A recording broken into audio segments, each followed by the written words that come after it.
வார்த்தைகளுக்கு செவி கொடு, என் தியானத்தை கவனியும்.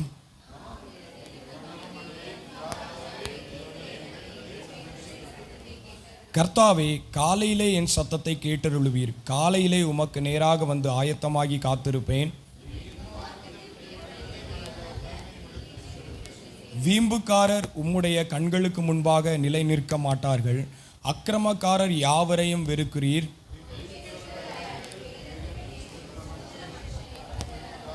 நானோ உமது மிகுந்த கிருபையினாலே உமது ஆலயத்திற்குள் பிரவேசித்து உமது பரிசுத்த சந்நிதிக்கு நேராக பயபக்தியுடன் பணிந்து கொள்ளுவேன்.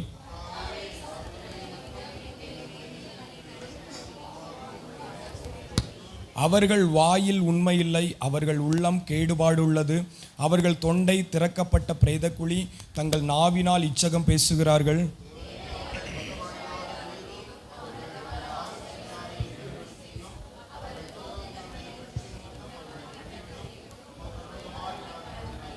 உம்மை நம்புகிறவர்கள் யாவரும் சந்தோஷித்து என்னாலும் கம்பீரிப்பார்களாக. நீர் அவர்களை காப்பாற்றுவீர். உம்முடைய நாமத்தை நேசிக்கிறவர்கள் உம்மில் களி கூறுவார்களாக. கர்த்தாவே, நீர் நீதிமானை ஆசீர்வதித்து காருண்யம் என்னும் கேடகத்தினால் அவர்களை சூழ்ந்து கொள்வீர். அல்லேலூயா. கர்த்தர் தந்த நல்ல சங்கீதத்துக்காக வேதத்தை உயர்த்தி ஸ்தோத்திரம் பண்ணுமா? ஸ்தோத்திரம், ஸ்தோத்திரம், ஸ்தோத்திரம், ஸ்தோத்திரம். உட்காரலாம்.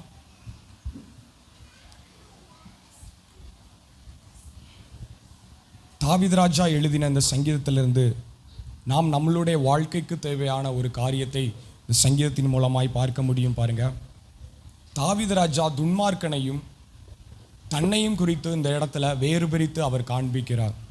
அதை தன்னை குறித்து அவர் சொல்லுகிற ஒரு காரியம் என்ன என்றால், அதில் 7வது வசனத்தில் அவர் சொல்லுகிறார், நானோ உமது மிகுந்த கிருபையினாலே உமது ஆலயத்திற்குள் பிரவேசித்து உமது பரிசுத்த சந்நிதிக்கு நேராக பயபக்தியுடன் பணிந்து கொள்ளுவேன். அல்லேலூயா. கர்த்தாவே, நான் எப்படி என்றால் உமது மிகுந்த கிருபையினால் உங்கள் ஆலயத்திற்குள்ளே நாங்கள் வந்து உங்களுடைய பரிசுத்தி சன்னதிக்கு நேராக நான் பயபக்தியுடனே பணிந்து கொள்ளுவேன். அல்லேலூயா. ஏன் இந்த வார்த்தையை அவர் சொல்லுகிறார் என்றால், அங்கே 1வது வசனத்திலிருந்து 3வது வசனம் வரைக்கும் நம்ம பார்க்க முடியும். பாருங்க, கர்த்தாவே, என் வார்த்தைகளுக்கு செவி கொடும், என் தியானத்தை கவனியும். நான் உம்மிடத்தில் விண்ணப்பம் பண்ணுவேன். ராஜா, என் தேவனை, என் வேண்டுதலின் சத்தத்தை கேட்டருளும். நான் காலையிலே என் சத்தத்தை கேட்டருளுவீர். காலையில் உமக்கு நேராக வந்து ஆயத்தமாகி காத்திருப்பேன். அதாவது கர்த்தருடைய சமூகத்தில் ஒரு விண்ணப்பத்தை வைக்கிறார். அந்த விண்ணப்பம் கேட்கப்படும்படியாக ஆண்டவர் சமூகத்தில் அவர் வந்து சொல்லுகிறார், ஆண்டவரே, நானோ உமது கிருபையினால் உமது ஆலயத்திற்குள்ளாக வந்து பயபக்தியுடனே தொழுது கொள்ளுவேன். என் விண்ணப்பத்தை கவனியும், என் சத்தத்தை கேட்டருளும் என்று, என் தியானத்தை கவனியும் என்று அவர் சொல்லுகிறார். அல்லேலூயா, அல்லேலூயா. இங்கே இவர் இப்படிப்பட்டவராய் இருந்தாலும் இன்னொரு மனிதர்கள் அவர்கள் எப்படிப்பட்டவர்களாய் இருக்கிறார்கள் என்று அங்கே 9வது வசனத்தில் அவர் சொல்லுகிறார், அவர்கள் வாயில் உண்மை இல்லை, அவர்கள் உள்ளம் கேடுபாடு உள்ளது, அவர்கள் தொண்டை திறக்கப்பட்ட பிரேதக்குழி, தங்கள் நாவினால் இச்சகம் பேசுகிறார்கள். அல்லேலூயா. இந்த கூட்டம் எப்படிப்பட்டது என்றால், கர்த்தரை நம்பி வாழாத கூட்டம், கர்த்தரை சார்ந்து இருக்காத கூட்டம், கர்த்தரையே தேடாத கூட்டம், கர்த்தரை பணிந்து கொள்ளாத கூட்டம், கர்த்தரிடத்துல விண்ணப்பம் வைக்காத ஒரு கூட்டம். அல்லேலூயா. இப்படிப்பட்ட இந்த ஜனங்கள் அவர்களுக்கு விருப்பம் போல, அதுதான் அங்கிருந்து 4வது வசனத்தில் பவ்வியம்புக்காரர், துன்மார்க்கர், அக்கிரமக்காரர் என்கிற இந்த மனுஷர்கள் எப்படிப்பட்டவர்கள் என்று அவர் அங்கே சொல்லிக்கொண்டே இருக்கிறார். அல்லேலூயா. ஆனால் அங்கு 9வது வசனத்தில் அவர் வாயை குறித்து, வாய், உள்ளம், தொண்டை, நாவு என்பதை மனுஷனுடைய சரீரத்திலிருந்து புறப்படுகிற சகலவிதமான அசுசமான காரியங்களையும் குறித்து அவர் இந்த இடத்துல அவர் வெளிப்படுத்தி காட்டுகிறார். அல்லேலூயா. அந்த மனுஷர்கள் அப்படி இருக்கிறாங்க ஆண்டவரே, ஆனால் நான் அப்படிப்பட்டவன் அல்ல. உமது மிகுந்த கிருபையினால் உம்முடைய ஆலயத்திற்குள்ளாக வந்து பயபக்தியுடனே உம்மை நான் தொழுது கொள்ளுகிறேன். அல்லேலூயா, அல்லேலூயா. அந்த மனிதர்கள் அப்படி இருக்கிறாங்க. அதனால என் விண்ணப்பத்தின் சத்தத்தை கேளுங்க ஆண்டவரே, எனக்கு செவி கொடுங்க ஆண்டவரே என்று மேலே நம்ம வாசிக்க முடியும். அல்லேலூயா. அந்த மனுஷர்கள் எப்படி ஆண்டவர் செய்யுங்க என்று அங்கே 10வது வசனத்தில் சொல்லுகிறார், தேவனை, அவர்களை குற்றவாளிகளாக தீரும், அவர்கள் தங்கள் ஆலோசனையினாலே விழும்படி செய்யும், அவர்கள் துரோகங்களினுடைய திரட்சி நிமித்தம் அவர்களை தள்ளிவிடும், உமக்கு விரோதமாக கலகம் பண்ணுகிறார்களே. அல்லேலூயா. அதுதான் நம்ம முதலாவது பார்த்தோம். இவர்கள் தேவனை சாராதவர்கள், தேவனை நம்பி வாழாத ஒரு கூட்டம், ஏனோதானோ என்று வாழுகிற ஒரு கூட்டம், கர்த்தரை நம்பி வாழுகிற ஒரு மனுஷன் அப்படி இருக்க மாட்டான். கர்த்தருடைய ஆலயத்திற்கு வந்து பயபக்தியுடனே இருப்பான். கர்த்தருடைய சமூகத்தில் தன்னுடைய விண்ணப்பத்தை ஏறெடுப்பான். ஆனால் இப்படி கர்த்தரை சார்ந்து வாழாத மனுஷர்கள் ஏனோ தானோ என்று வீம்புக்காரராகவும் அகந்தை உள்ளவர்களாயும் அக்கிரமம் செய்கிறவர்களாயும் தொண்டையினால் வாயினால் உள்ளத்தினால் இப்படி அவர்களுடைய உதடுகளினால் ஏனோ தானோ என்று வாழுகிற இந்த மனிதர்கள், அல்லேலூயா, அந்த மனுஷர்களை குறித்து தான் சொல்ற. உமக்கு விரோதமாக அவர்கள் கலகம் பண்ணினார்களே, அவர்கள் ஆலோசனைகளினாலே நீர் விழும்படி செய்யும். அல்லேலூயா. அப்போ தேவஜனமே, நம்ம பேசுகிற ஒவ்வொரு வார்த்தைகளும், இருதயத்திலிருந்து புறப்படுகிற ஒவ்வொரு காரியமும் அது கர்த்தரை கலகம் பண்ணக்கூடியதா இருக்கக்கூடாது. அல்லேலூயா. அப்படி இருக்குமே என்றால் நம்மளுடைய ஆலோசனைகளினாலே நம்மளை விழும்படி கர்த்தர் செய்வார். அல்லேலூயா. ஆனால் தாவீது ராஜா எப்படி என்று அங்கே 11வது வசனத்தில் அவர் சொல்லுகிற, உம்மை நம்புகிறவர்கள் யாவரும் சந்தோஷித்து எந்நாளும் கெம்பரிப்பார்களாக, நீர் அவர்களை காப்பாற்றுவீர், உம்முடைய நாமத்தை நேசிக்கிறவர்கள் உம்மில் களி கூறுவார்களாக. அல்லேலூயா. உம்மை நம்புகிற யாவர்களும் உம்மிடத்தில் சந்தோஷிப்பார்கள், அவர்களை நீர் என்றென்றும் காப்பாற்றுவீர். ஆமென். ஹல்லேலூயா. தேவஜனமே, கர்த்தரை நம்பி ஒரு மனுஷன் வாழ்வானா என்றால், கர்த்தரை ஒரு மனுஷன் சார்ந்திருப்பார் என்றால், அந்த மனுஷன் களி கூறுகிறவனாய் இருப்பான். ஆமென். ஹல்லேலூயா. அந்த மனுஷன் கர்த்தரிடத்துல சந்தோஷம் உள்ளவனாய் இருப்பான். அந்த மனுஷனை ஒரு சூழ்நிலை வரும்போது தேவன் காப்பாற்றுவார். ஹல்லேலூயா, ஹல்லேலூயா. அதுதான் இறுதியில் அந்த மனிதர்களை குறித்து ஒரு ஆசீர்வாதமான காரியங்களை சொல்லி முடிக்கிறார். கர்த்தாவே, நீர் நீதிமானை ஆசீர்வதித்து காருண்யம் என்னும் கேடகத்தினால் அவனை சூழ்ந்து கொள்ளுவீம். ஆமென். ஹல்லேலூயா. கர்த்தரை நம்புகிற எந்த மனுஷனையும் அவருடைய காருண்யம் கேடகத்தினால் நம்மளை சூழ்ந்து கொள்வார். அதில் சந்தேகமும் இல்லை, அதில் மாற்றமும் இல்லை. ஹல்லேலூயா. இப்படிப்பட்ட ஒரு ஆசீர்வாதத்தை, இப்படிப்பட்ட தேவத்தினிடமிருந்து ஒரு பாதுகாப்பை நம்ம பெற்றுக்கொள்ள வேண்டும் என்றால், நானோ உமது மிகுந்த கிருபையினால் உம்முடைய ஆலயத்திற்குள்ளாக பிரவேசித்து பயபக்தியுடனே உம்மை நான் பணிந்து கொள்ளுவேன். ஹல்லேலூயா. இப்படி ஒரு பணிவு தேவ சமூகத்தில் பயபக்தியுடனே எடுக்கும்போது நிச்சயமாகவே அவருடைய காருண்யம் என்னும் கேடகம் நம்மளை சூழ்ந்து கொண்டு இருப்பதில் மாற்றமும் இல்லை, சந்தேகமும் இல்லை. ஹல்லேலூயா, ஹல்லேலூயா. ஆனால் துன்மார்க்கர் அவர்கள் கலகம் பண்ணி கொண்டு இருக்கிறார்கள். அவர்களுடைய ஆலோசனைப்படியே தேவன் விழுந்து செய்வார். நம்மளையோ அவருடைய கிருபை என்னாலும், காருண்யம் என்னும் கேடகம் என்னாலும் நம்மளை சூழ்ந்து இருக்கும். ஆமென். ஹல்லேலூயா. சங்கீதத்தின் மூலமாய் தேவன் ஆசீர்வதிப்பாராக. ஆமென்.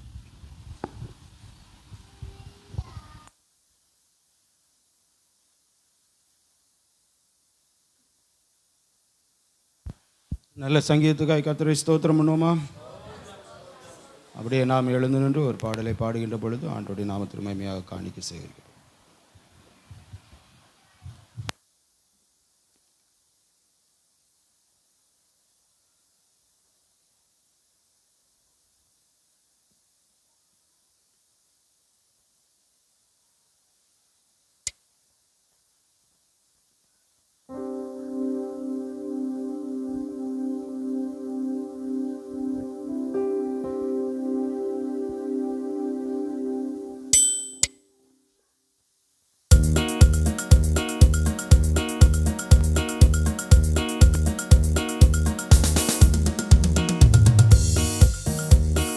பரம அழைப்பின் பிள்ளை நான், பரலோக தேவனின் சேனை நான்.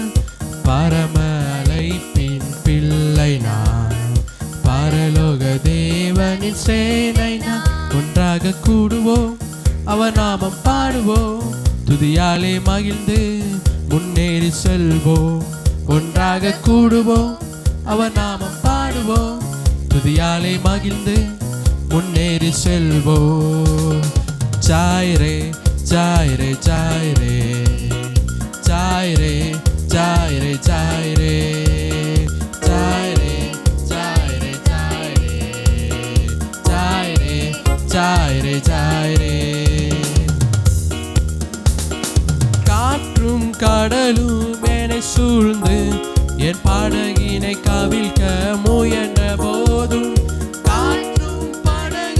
என்னை சூழ்ந்து என் படகினை கவிழ்க்க முயன்ற போதும், அவர் இருக்கும் என் படகை யார்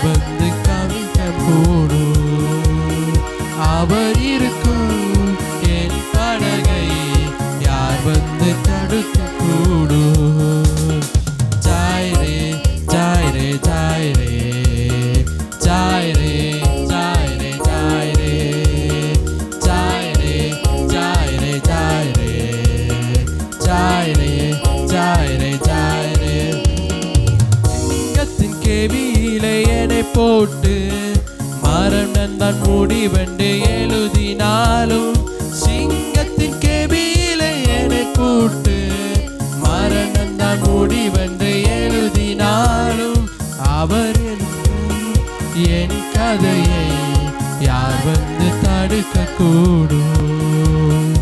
அவர் எழுதும் என் கதையை யார் வந்து தடுக்க கூடும்? ஜாய்ரே ஜாய்ரே ஜாய்ரே ஜாய்ரே ஜாய்ரே ஜாய்ரே ஜாய்ரே ஜாய்ரே ஜாய்ரே ஜாய்ரே ஜாய்ரே ஜாய்ரே 7 மடங்கு அக்கினியில் கொட்டிட அறிக்கை பெற்ற போதும் 7 மடங்கு அக்கினியில் கொட்டிட அறிக்கை பெற்ற போதும் நான் ஆராதிக்கும் என் தேவன் என்னை காக்க வல்லவரே. நான் ஆராதிக்கும் என் தேவன் என்னை காக்க வல்லவரே. ஜாய்ரே ஜாய்ரே ஜாய்ரே ஜாய்ரே ஜாய்ரே ஜாய்ரே ஜாய்ரே ஜாய்ரே ஜாய்ரே ஜாய்ரே ஜாய்ரே பரம அழைப்பின் பிள்ளை நான், பரலோக தேவனின் சேனை நான். பரம அழைப்பின் பிள்ளை நான், பரலோக தேவனின் சேனை நான். ஒன்றாக கூடுவோம் அவர் நாமம் பாடுவோம், துதியாலே மகிழ்ந்து முன்னேறி செல்வோம். ஒன்றாக கூடுவோம் அவர் நாமம் பாடுவோம், துதியாலே மகிழ்ந்து முன்னேறி செல்வோம். ஜாய்ரே ஜாய்ரே ஜாய்ரே ஜாய்ரே ஜாய்ரே ஜாய்ரே ஜாய்ரே ஜாய்ரே ஜாய்ரே ஜாய்ரே ஜாய்ரே ஜாய்ரே. படைக்கப்பட்ட காணிக்கைகளுக்காக எல்லாரும் ஸ்தோத்திரம் பண்ணுவோம். ஸ்தோத்திரம் ஸ்தோத்திரம் ஸ்தோத்திரம். தொடர்ந்து இந்த வாரமும் எல்லா தேவைகளையும் கர்த்தர் நமக்கு சந்திக்கும்படியாக எல்லாரும் ஸ்தோத்திரம் பண்ணுவோம். நம்முடைய பிள்ளைகளுடைய படிப்பை கர்த்தர் ஆசீர்வதிக்கும்படியாக எல்லாரும் ஸ்தோத்திரம் பண்ணுவோம். நம்முடைய சபையின் பிள்ளைகள் ஆங்காங்கே காணப்படுகிற தூரத்தில் காணப்படுகிற பிள்ளைகளை கர்த்தர் பாதுகாத்து கொள்ளும்படிக்காக எல்லாரும் ஸ்தோத்திரம் பண்ணுவோம். அப்படியே முழங்கால் படியிடுவோம். அன்பின் பரலோக பிதாவே, ஆசீர்வதிக்கப்பட்ட இந்த நல்ல வேலைக்காய் நன்றி. தம்முடைய பிள்ளைகள் உம்முடைய ஆராதனை வேளையில் உம்முடைய பிள்ளைகள் கொடுத்து ஆண்டவரே உம்முடைய நாமத்தை மகிமைப்படுத்தி இருக்கிற உங்கள் ஒவ்வொருவருக்கும் ஒவ்வொரு பிள்ளைகளுக்கும் ஆண்டவர் அற்புதமான கிருபைகளை கற்றுக் கொடுத்து வழி நடத்த வேண்டுமா செபிக்கிறோம். இந்த வாரத்தின் சகல தேவைகளையும் ஆண்டவர் சந்திப்பீராக. வெளியூர்களில் இருக்கிற பிள்ளைகளை ஆண்டவரே உங்கள் பாதுகாப்பு 91ஆம் சங்கீதத்தின்படி உன்னதமாண்டைய மறைவில் எப்பொழுதும் நீங்கள் வைத்து பாதுகாத்து கொள்ளும்படிக்காக செபிக்கிறோம். தொடர்ந்து இந்த வேலையை கர்த்தருடைய கருத்தில் ஒப்பு கொடுக்கிறோம். மீதமுள்ள பகுதியிலையும் கர்த்தர் பொறுப்படுத்திக் கொள்ளுங்க என்று சொல்லி இயேசுவின் நாமத்தில் ஜெபிக்கிறோம் நல்ல பிதாவே, ஆமென்.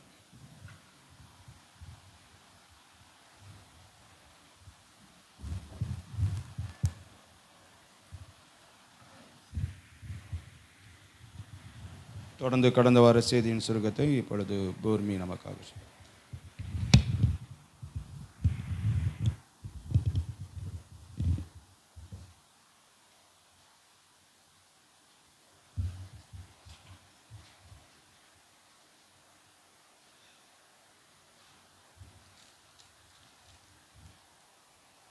கர்த்தருக்கு ஸ்தோத்திரம். செய்தியின் தலைப்பு கர்த்தருக்குள் நிலைத்திருங்கள். தலைப்பு வசனம் 1 யோவான் 2:28. இப்படி இருக்க பிள்ளைகளே, அவர் வெளிப்படும் போது நாம் அவர் வருகையில் அவருக்கு முன்பாக வெட்கப்பட்டு போகாமல் தைரியமுள்ளவர்களாய் இருக்கும்படிக்கு அவரில் நிலைத்திருங்கள். நிலைத்திருங்கள் இது இன்னொரு மொழியாக்கத்தில் எப்படி சொல்லப்படுகிறது என்றால், இணைந்து வாழுங்கள். நிலைத்திருங்கள் என்பது என்னன்னா, சோதனை, எதிர்ப்பு, துன்பம் வந்தாலும் தேவ கட்டளைக்கு உண்மையாய் ஒப்பு கொடுத்தலின் உறுதியாகும்.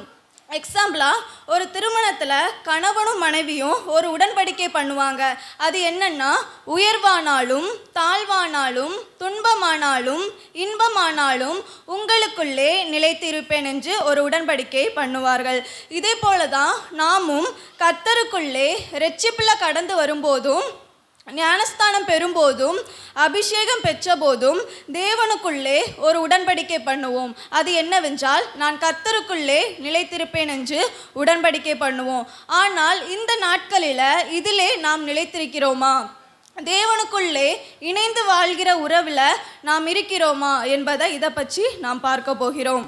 யார் கர்த்தருக்குள் நிலைத்திருப்பார்கள் என்றால், யோவான் சொல்லுகிறார், உலகமும் அது நிச்சயம் ஒளிந்து போம், தேவனுடைய சித்தத்தின்படி செய்கிறவன் எவனோ என்றென்றைக்கும் நிலைத்திருப்பான்.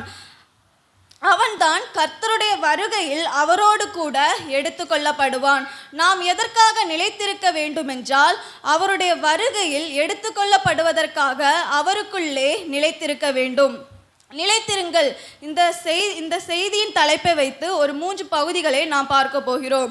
முதல் பகுதி, நாம் கர்த்தருக்குள் நிலைத்திருக்க வேண்டுமென்றால் என்ன செய்ய வேண்டும். இரண்டாம் பகுதி, நாம் கர்த்தருக்குள் நிலைத்திராவிட்டால் ஏற்படக்கூடிய தீமைகள் என்ன. மூன்றாம் பகுதி, நாம் கர்த்தருக்குள் நிலைத்திருந்தால் கிடைக்கக்கூடிய நன்மைகள் ஆசீர்வாதங்கள் என்ன என்பதை பார்ப்போம். முதலாவது பகுதி, நாம் கர்த்தருக்குள் நிலைத்திருக்க வேண்டுமென்றால் என்ன செய்ய வேண்டும். 1, ஜெபம் செய்ய வேண்டும். 2, வார்த்தையை தியானிக்க வேண்டும். 3, சுவிசேஷத்தை மறுபடி கேட்க வேண்டும். 4, தேவ அன்பில் நடக்க வேண்டும். இதில் 1, ஜெபம் செய்ய வேண்டும். வேதத்தில் யார் கர்த்தருக்குள் நிலைத்திருந்து ஜெபம் செய்தார்கள் என்றால், தானியேல். தரியு ராஜா ஆட்சி செய்த காலத்தில் ஒரு கட்டளையை கொண்டு வராங்க. அது என்னன்னா, 30 நாட்களுக்கு ராஜாவை தவிர வேறு எந்த தெய்வத்திடமோ அல்லது மனுஷனிடமோ யாரும் விண்ணப்பம் செய்யக்கூடாது என்று ஒரு கட்டளையை கொண்டு வராங்க. ஆனால் தானியேலோ தன்னுடைய வழக்கத்தை மாற்றவில்லை. ராஜா சொன்ன கட்டளையை பொருட்படுத்தாம, நான் கர்த்தருக்குள்ளே நிலைத்திருப்பேன், அவருக்குள்ளே இணைந்து வாழுவேன் என்று 3 வேளையும் ஜெபிக்கிறாங்க.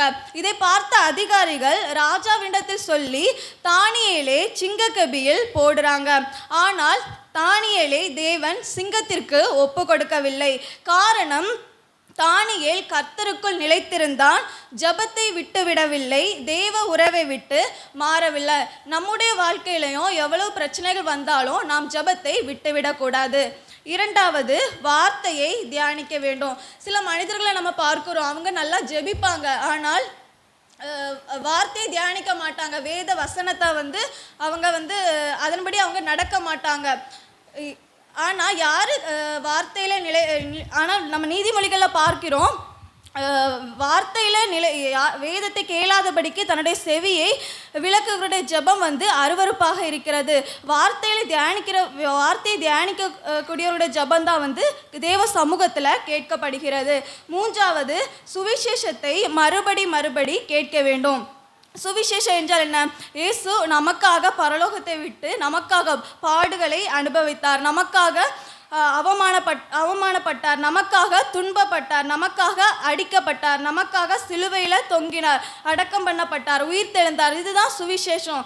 இந்த சுவிசேஷத்தை மறுபடி நம்ம கேட்க வேண்டும். இதை நம்ம மற்றவர்களுக்கு சொல்ல வேண்டும். நான்காவது, தேவ அன்பில் நிலைத்திருக்க வேண்டும். ஒரு வாசகம் இப்படியாக சொல்லுகிறது, தேவ அன்பை பெற்றவன் தேவனை ஆராதிக்க முடியும், தேவ உறவை பெற்றவனோ அவருடைய வழியில் நடக்க முடியும். இப்போது இந்த உலகத்தின் மனிதர்கள் நமக்காக இதை செய்வேன் அதை செய்வேன் என்று சொல்லுவாங்க, ஆனால் செய்ய மாட்டாங்க. ஆனால் இயேசு கிறிஸ்துவோ நம்முடைய பாவங்களுக்காக நம்முடைய பாவங்களை நிவர்த்தி செய்கிற கிருபாதார பலியாக சிலுவையில் தன்னை ஒப்பு கொடுத்தார். அடுத்ததாக, கர்த்தருக்குள் நாம் நிலைத்திராவிட்டால் ஏற்படக்கூடிய தீமைகள் என்ன? 1, கனி கொடுக்க முடியாது. 2, ஆசீர்வாதமாக இருக்க முடியாது, சாபம். 3, தேவனுடைய பிள்ளைகளாய் இருக்க முடியாது. 4, பரலோகம் போக முடியாது, நரகம். இதில் 1, கனி கொடுக்க முடியாது. ஒரு தடவை இயேசு கிறிஸ்து வழி அருகே நடந்து போகும்போது அத்தி மரத்தை பார்க்கிறார். அந்த அத்தி மரத்தில் வந்து இலைகள் மட்டும்தான் இருக்கிறது, கனிகள் எதுவுமே இல்லை என்று தேவன் அந்த இயேசு வந்து அத்தி மரத்தை பார்த்து சொல்லுகிறார், இனி உன்னிடத்தில் ஒரு காலம் கனி உண்டாகாது என்று. நம்மிடம் இருக்கக்கூடிய நமக்குள்ளே இருக்க வேண்டிய கனிகள் என்னன்னா, ஆவிக்குரிய கனிகள்: 1 அன்பு, 2 சந்தோஷம், 3 சமாதானம், 4 நீடிய பொறுமை, 5 தயவு, 6 நற்குணம், 7 விசுவாசம், 8 சாந்தம், 9 இச்சையடக்கம். இந்த கனியை நாம் கொடுக்க முடியாதவர்களாக காணப்படும் போதுதான் நம்ம இந்த அத்திமரத்தை போல பட்டு போகிறவர்களாக காணப்படுவோம். 2வது, ஆசீர்வாதமாக இருக்க முடியாது, சாபம். நாம் கர்த்தருக்குள் நிலைத்திராவிட்டால் நம்முடைய வாழ்க்கையில் ஆசீர்வாதம் இருக்காது, சாபம் தான். அந்த சாபத்தை பெற்றது யாருன்னா ஆதாம் ஏவாள். தேவனுடைய கட்டளையை மீறி துணிகரமாக தேவன் புசிக்கக்கூடாது என்று சொன்ன கனியை புசித்தார்கள், அதனால் சபிக்கப்பட்டார்கள். ஏதேனின் நல்ல வாழ்க்கையை அவர்கள் இழந்தும் போனார்கள். 3வது, தேவனுடைய பிள்ளைகளாக இருக்க முடியாது. கர்த்தருக்குள் நிலைத்திராவிட்டால் அவர்கள் வந்து தேவனுடைய பிள்ளைகளாக இருக்க மாட்டார்கள், சாத்தானுடைய பிள்ளைகளாக தான் இருப்பார்கள். இதற்கு ஆதாரமான ஒரு மனிதனை நாம் பார்ப்போம். அவர்கள் யாருன்னா அனனியாவும் சப்பிராலும். அனனியாவும் சப்பிராலும் தன்னுடைய நிலத்தின் கிரயத்தில் ஒரு பங்கை அப்போஸ்தலர்கிட்டையும் மற்றொரு பங்கை தங்களுக்கு வஞ்சித்து வைத்திருக்கிறார்கள். அப்பொழுது பேதுரு வந்து அனனியாவிடம் கேட்கிறார், நீ உன் நிலத்தின் கிரயத்தில் ஒரு பங்கை வஞ்சித்து வைத்தது என்ன? சாத்தான் உன் இருதயத்தை நிரப்பியதற்கு நீ இடம் கொடுத்தது என்ன என்று கேட்கிறார். இப்போ இவர்கள் இப்போ தேவனுடைய பிள்ளைகளாக இருந்தாங்கன்னா என்ன பண்ணியிருப்பாங்க? தங்களோட நிலத்தை வச்சு அப்போஸ்தலர்கிட்டயே கொடுத்திருப்பாங்க. ஆனால் இவர்கள் வந்து அப்படி செய்யவில்லை. தன்னுடைய இருதயத்தை ஆட்கொள்ள சாத்தானுக்கு அவர்கள் இடம் கொடுத்தார்கள். கடைசியாக பேதுரு வந்து என்ன சொல்லுகிறார்னா, நீ மனுஷனிடத்தில் பொய் சொல்லலை, நீ தேவனிடத்தில் பரிசுத்த ஆவிடத்தில் பொய் சொன்னாய் என்று சொல்லும் போதே அவர் கீழே விழுந்து தன் ஜீவனை விட்டார். நம்முடைய வாழ்க்கையிலையும் சாத்தான் நம்முடைய இருதயத்தை நிரப்புகிறதற்கு நாம் இடம் கொடுத்தோம்னா நாம் தேவனை உடையவர்களாக காணப்பட மாட்டோம். நம்முடைய வாழ்க்கையில் இறுதியில் ஜீவனை விடும் சூழ்நிலை தான் காணப்படும். 4வது, பரலோகம் போக முடியாது, நரகம். நாம் கர்த்தருக்குள் நிலைத்திராவிட்டால் பரலோகம் போக முடியாது, நரகத்தில் தான் தள்ளப்படுவோம். நம்ம இந்த உலகத்தில் இருக்கிற மற்ற ஜனங்கள் வாழ்கிற மாதிரி வாழ்ந்தோன்னா, ஜெபம் பண்ணாமல், வார்த்தையை தியானிக்காமல், சுவிசேஷத்தை கேட்காம, தேவ அன்பில் நிலைத்து இல்லாமல் இருக்கும்போது நாம் பரலோகத்தில் போகக்கூடிய சூழ்நிலை வந்து காணப்படாது, நாம் நரகத்திலே போகக்கூடிய சூழ்நிலை தான் காணப்படும். 3வது பகுதி, நாம் கர்த்தருக்குள் நிலைத்திருந்தால் ஏற்படக்கூடிய ஆசீர்வாதங்கள்: 1 நாம் தேவனோடு ஐக்கியப்பட்டிருப்போம், 2 கனிகளை கொடுப்போம், 3 நம்முடைய ஜெபத்திற்கு பதில் வரும், 4 பாவம் செய்ய மாட்டோம், 5 அவருடைய வருகையில் எடுத்துக்கொள்ளப்படுவோம். இதில் 1 நாம் தேவனோடு ஐக்கியம் பட்டிருப்போம். நாம் கர்த்தருக்குள் நிலைத்திருக்கும் போது அவர் நம்மில் நிலைத்திருக்கிறார்.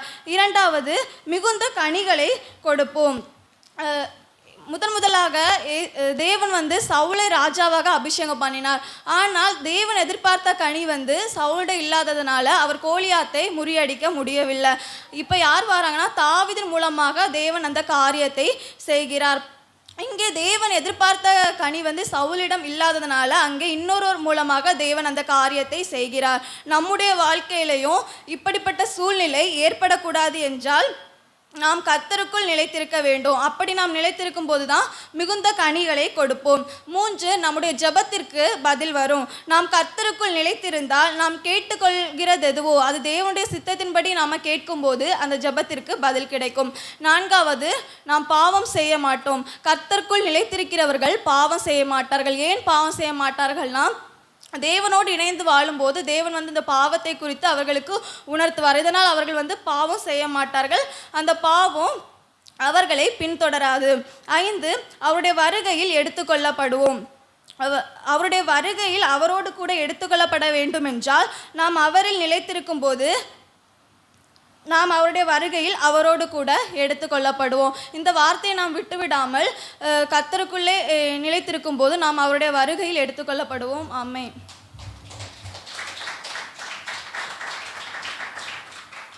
அல்லேலூயா. ஆண்டோடைய நாம் மகிமைப்படட்டும். கடந்த வார செய்தியின் சுருக்கத்தை அருமையாக சொன்ன அருமையான பிள்ளை ஆண்டவர் ஆசீர்வதிக்கட்டும். தொடர்ந்து அவருடைய வேலையில் ஆண்டோடைய கிருபை கூட இருக்கட்டும். இப்பொழுதும் மத்தியிலே அன்சல் ஒரு பாடலை பாடுவார்.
ஆண்டவர் தாமே தொடர்ந்து இந்த நாளிலும்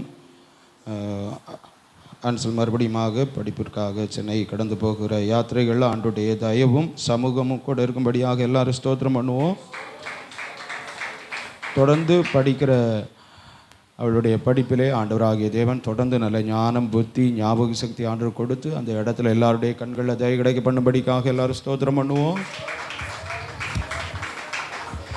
தொடர்ந்து ஆண்டோடைய பிள்ளைகளே ஒவ்வொரு நாளும் நமக்கு ஜெபம் உண்டு. தொடர்ந்து வெள்ளிக்கிழமை பெண்களுடைய ஜெபம் உண்டு.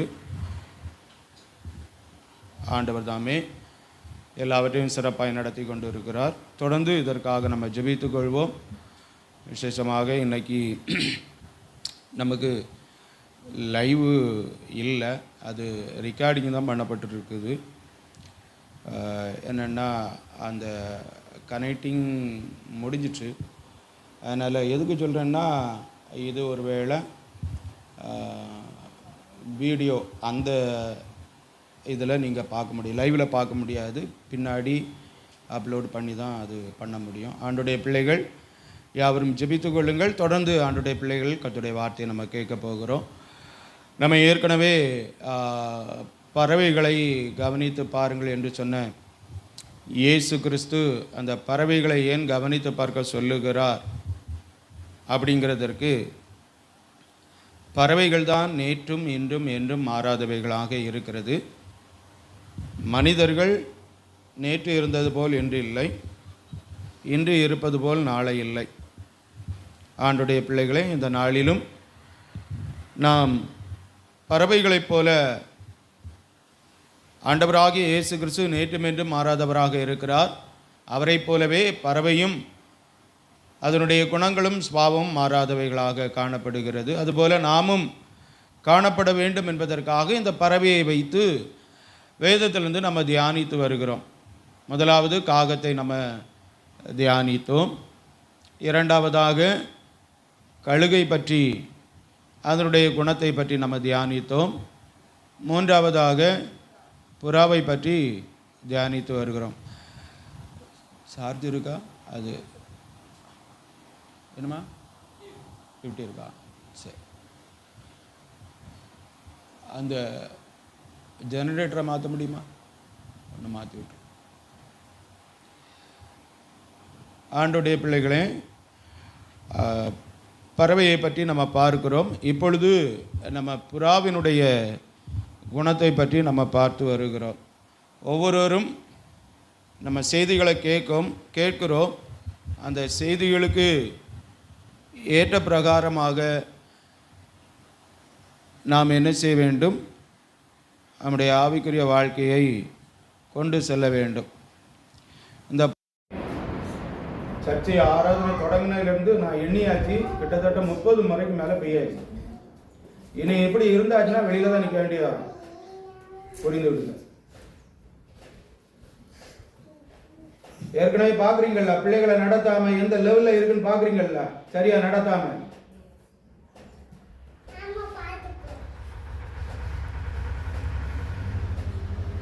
அதனால ஆராதனைகளில் இருக்க சமயத்தில் பிள்ளைகளை ஒழுங்காக நடத்தணும். சரி, இப்போ பறவையினுடைய, அதாவது புறாவினுடைய குணம், ஸ்பாவம் என்ன? ஒன்று, தன்னை நம்புகிறவர்களுக்கு, தன்னை நாடியவர்களுக்கு பிரயோஜனமான செய்தியை கொடுக்கிறது. அந்த பிரயோஜனமான செய்தி என்ன? ஒன்று, எச்சரிப்பின் செய்தி. ரெண்டாவது, அடையாள செய்தி. மூன்றாவது, கர்த்தர் அடைத்த வாசலை திறக்க வருகிறார் என்கிற செய்தி. இரண்டாவதாக புறாவினுடைய குணம் என்ன என்று பார்த்தால், சண்டை வேண்டாம், சமாதானம் வேண்டும். அதற்கு ஆதாரமாக தாவீதை குறித்து நம்ம பார்த்தோம்.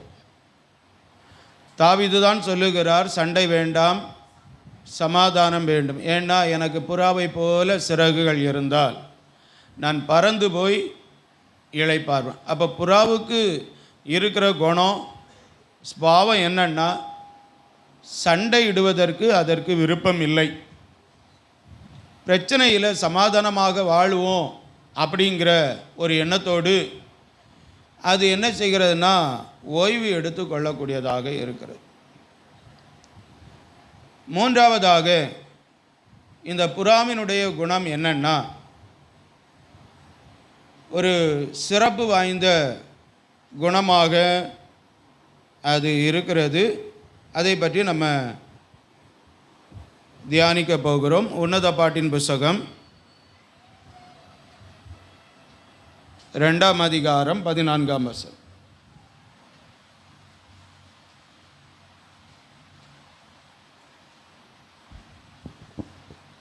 கன்மலையின் வெடிப்புகளிலும் சிகரங்களிலும் மறைவிடங்களிலும் தங்குகிற என் புறாவே, உன் முக ரூபத்தை எனக்கு காண்பி, உன் சத்தத்தை நான் கேட்கட்டும்.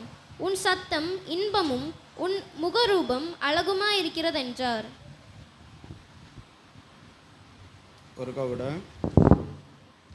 கன்மலையின் வெடிப்புகளிலும் சிகரங்களின் மறைவிடங்களிலும் தங்குகிற என் புறாவே, உன் முகரூபத்தை எனக்கு காண்பி, உன் சத்தத்தை நான் கேட்கட்டும்.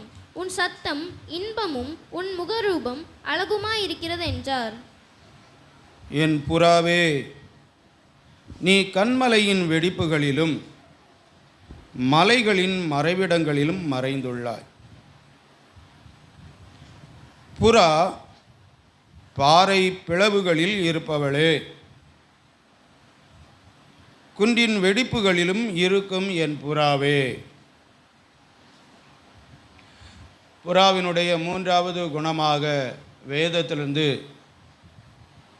என்ன பார்க்கிறோம்னா, இந்த வசனத்தின் மூலமாக புறாவுக்கு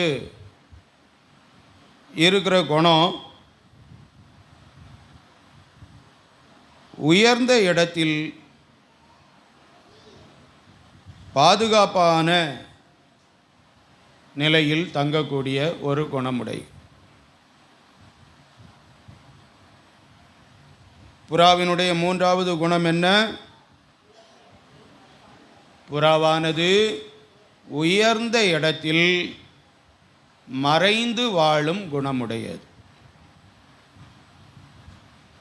புறாவினுடைய மூன்றாவது குணம் என்ன? உயர்ந்த இடத்தில் மறைந்து வாழும் குணமுடையது.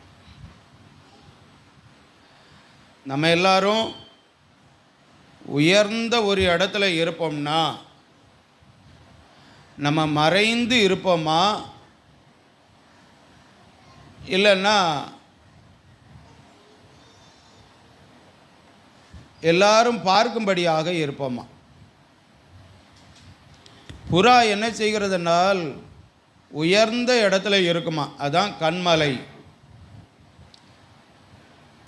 அந்த கன்மலையில் இருந்து மறைந்து வாழுகிற ஒரு வாழ்க்கை. ஆவிக்குரிய பிள்ளைகளாகிய நீங்களும் நானும் தேவன் நம்மை உயர்ந்த இடத்துல வைக்கிறார். உயர்ந்த இடத்துல நம்ம இருக்கிறோம்னா நம்ம எப்பொழுதுமே அந்த உயர்ந்த இடத்துல இருந்து மறைந்து வாழக்கூடிய குணமுடையவர்களாக இருக்க வேண்டும். மறைந்து என்று சொல்லும்போது ஆங்கிலத்தில் பல மொழியாக்கங்கள், நமக்கு திருவிவிலியம் என்கிற மொழியாக்கம், அதாவது சொல்லுகிறோம் இல்லையா, திருவிவிலியம், நம்ம கையில் இருக்கக்கூடிய பரிசுத்த வேதாகமம், இன்னும் பரிசுத்த பைபிள், இன்னும் சங்ககால பைபிள், இப்படி ஒவ்வொரு தமிழ்லேயே பல மொழிபெயர்ப்புகள் இருக்கிறது. இதுபோல் ஆங்கிலத்திலும் பல மொழிபெயர்ப்புகள் உண்டு. கேஜேவி, NKJV, அதாவது நியூ, அப்படி புதியது அப்படின்னு சொல்லுவாங்க. அடுத்தது பார்த்திங்கன்னா NDV, AMB, இப்படி ஆங்கிலத்திலேயே பல மொழிபெயர்ப்புகள் இருக்கிறது. அதில் அநேகமாக இந்த மறைந்து என்கிற வார்த்தைக்கு கொடுக்கப்பட்ட ஆங்கில வார்த்தை என்னென்னா சீக்ரெட். இந்த சீக்ரெட் என்று சொல்லும் பொழுது ரகசியம். தமிழில் அதற்கு அர்த்தம் என்ன? ரகசியம். இன்னும் அதற்கு பல மீனிங் உள்ள வார்த்தைகள் இருக்கிறது. நான் சொல்லுகிறேன், எழுதி கொள்ளுங்க, ஏன்னா அது உங்களுக்கு பிரயோஜனமாக இருக்கும். ரகசியத்தன்மை, மறைக்கப்பட்ட,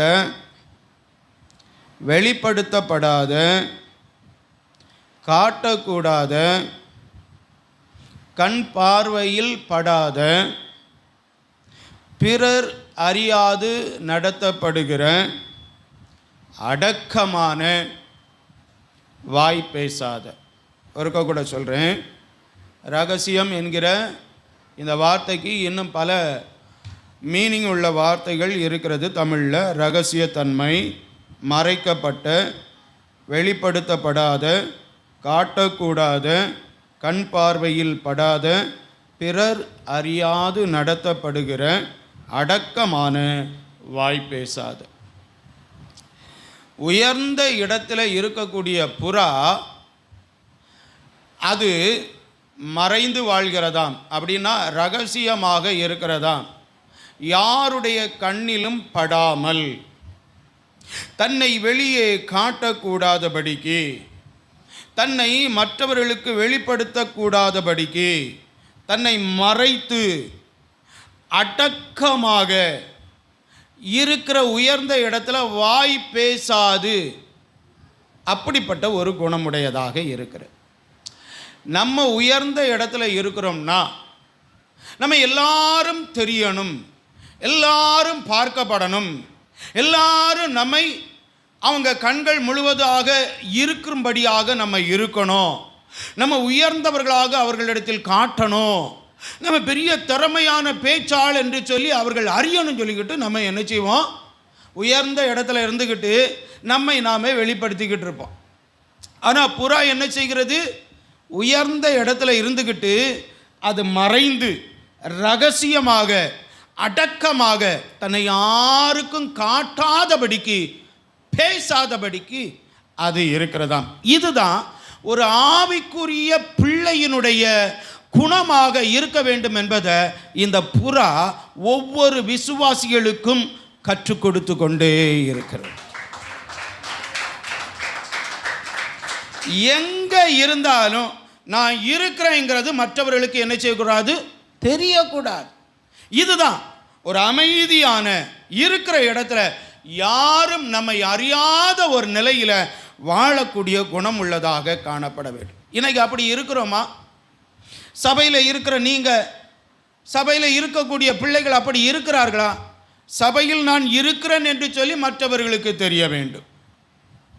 இல்லை ஒரு இடத்துல நம்ம இருக்கிறோம்னா சுற்றி இருக்கிறவங்க நான் இருக்கிறேன் என்பதை அவர்கள் பார்த்து கொண்டு இருக்க வேண்டும் என்பதற்காகத்தான் நம்மை வெளிப்படுத்தி கொண்டே இருப்பேன். ஏன்?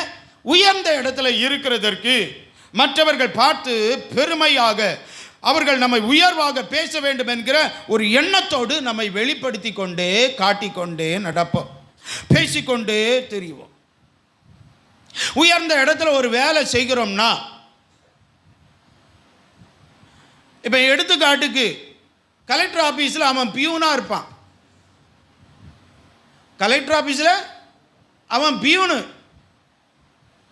ஆனால் அவன் டீ கடைக்கு வந்துட்டான்னா, நான் கலெக்டர் ஆஃபீஸில் பியூனு, அது மற்றவர்கள் தெரிந்திருந்தார்கள்னா அந்த இடத்துல அவன் நிற்கிற நிப்பை பார்த்தா அது ஒரு வித்தியாசமாக இருக்கும்.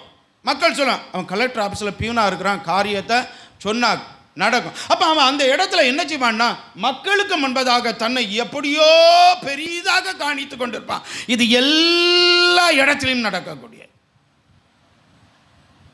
ஒருவேளை ஒரு எம்எல்ஏக்கு பியாக இருக்கான்னா, தப்பா எடுத்துக்கிடாதுங்க, பிஏன்னு சொன்னது பி ஆகி போச்சு.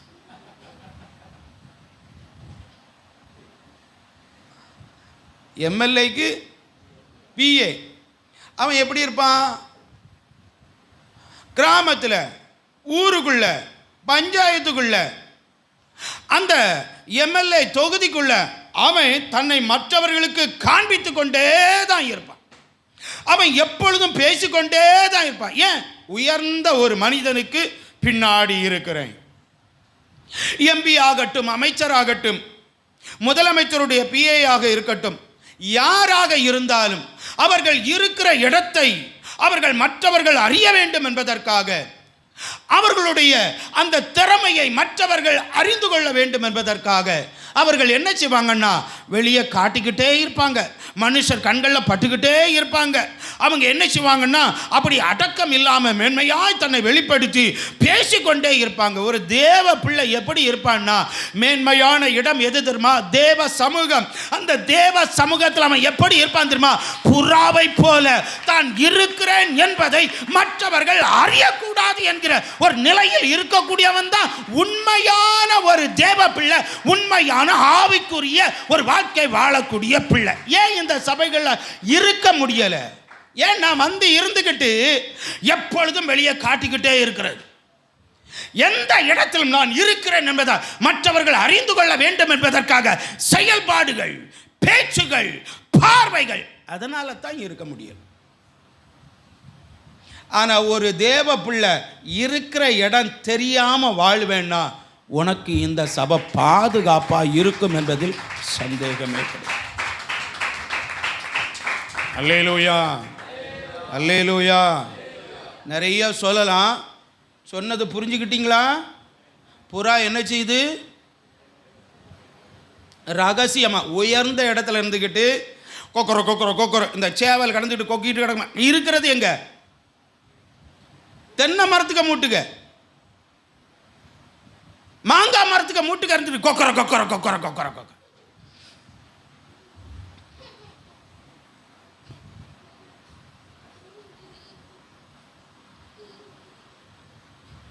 அறுப்பு வாங்குறதுக்குள்ள அடையாளம் கொக்கர கொக்கர.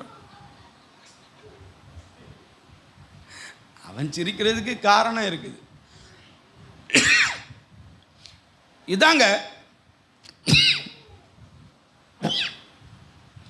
சிலவன் வீட்டுக்குள்ளே இருந்தாலும் தான் இருக்கிறங்கிறது அடுத்த வீட்டுக்காரருக்கும் தெரியும். இருக்கிறது வாடகை வீடு, ஒத்தி வீடு. வாடகை வீட்டுக்கு 3 மாதம் வாடகையும் கொடுத்துருக்க மாட்டான்.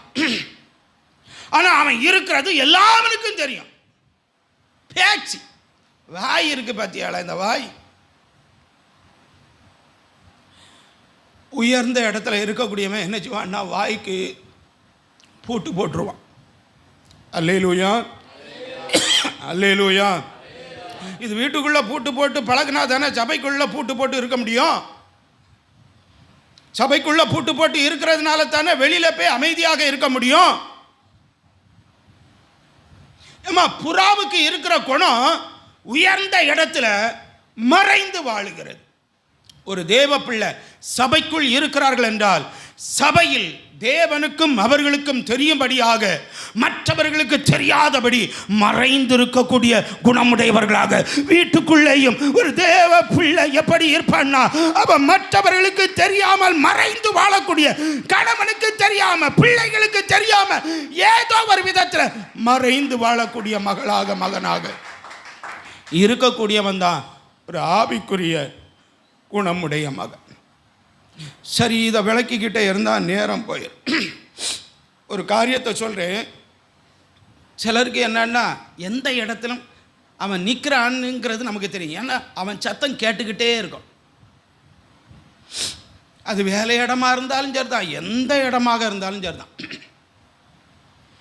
எந்த இடத்துல இருந்தாலும் நான் இருக்கிறேங்கிறது தெரியல. ஆனால் நம்ம செயல் அவர்களுக்கு தெரியணுமே தவிர அமைதியாக இருந்துக்கிட்டு நான் ஒரு தேவ பிள்ளை என்பதை சுற்றி இருக்கக்கூடியவர்கள் அறியும்படியாக பேசாமல் இருந்து கிரியையெல்லாம் காணிச்சுக்கிட்டு இருப்பான். சிலது அதிகமாக பேசுதுன்னா சிலவங்க நினைப்பாங்க அதிகமாக பேசுகிறதுனால மற்றவர்கள் என்ன பெரிய திறமை என்று அறிந்து கொள்வார்கள், அல்லது மற்றவர்கள் பேச்சுலவன் ஞானம் உள்ளவன் என்று சொல்லி அறிந்து கொள்வார்கள் என்று சொல்லி வெளியே இருந்துக்கிட்டு நல்லா பேசிக்கிட்டு இருப்பாங்க. ஆனால் வேதம் என்ன தெரியுமா சொல்லுது? அதிகமாக பேசக்கூடியவனை பார்த்து என்ன தெரியுமா சொல்லுது? மூடை, வாய் பேச்சு, வம்பளக்கிறவன், வாய்க்கு வந்ததை பேசுகிறவன். இதுதான் வேதம் சொல்லு. புறா என்ன செய்யுது? வாய்க்கு வந்ததை என்ன செய்யாது? பேசாது. வீட்டில் இருந்தாலும் வாய்க்கு வந்தது மாதிரியே வாயில் என்னத்தை வருதோ அது. எப்போ பாரு வம்பளப்பு. சிலரை பாருங்க, சிலர் ஒரு ஆள் ஒரு இடத்துல இருக்குன்னா அந்த ஆளை சுற்றி 10 பேர் இருப்பாங்க. இல்லைன்னா அந்த 10 பேர் இந்த ஆளை சுற்றி இருப்பாங்க. இந்த ஆள் மக்களுக்கு தெரியணும், மக்கள் என்னை பார்க்கணும், மக்கள் என் பேச்சை கேட்கணும் அப்படிங்கிற ஒரு நிலையோடு காணப்படுவார்கள். ஆனால் இருக்கிறது எங்க தெரியுமா? உயர்ந்த இடத்துல இல்லை, வாசல்ல, நடையில. அவங்க நினைப்பு என்னன்னா நம்ம பேசுறதுல பெரிய திறமசாலி என்று சொல்லி. உண்மை அது கிடையாது. வேதம் சொல்லுகிறது அவனுக்கு பேச தெரியல, அவன் வாய் இருக்குன்னு சொல்லி வம்பளக்குறான், அவன் ஒரு மூடன் என்று சொல்லி வேதம் சொல்லுகிறது. அல்லேலூயா சொல்லுங்களேன், அல்லேலூயா சொல்லுங்களேன். இயேசுவை குறித்து வசனம் சொல்லுகிறது அவர் வாய் பேசாத இருந்தார், வாய் பேசாது இருந்தார்.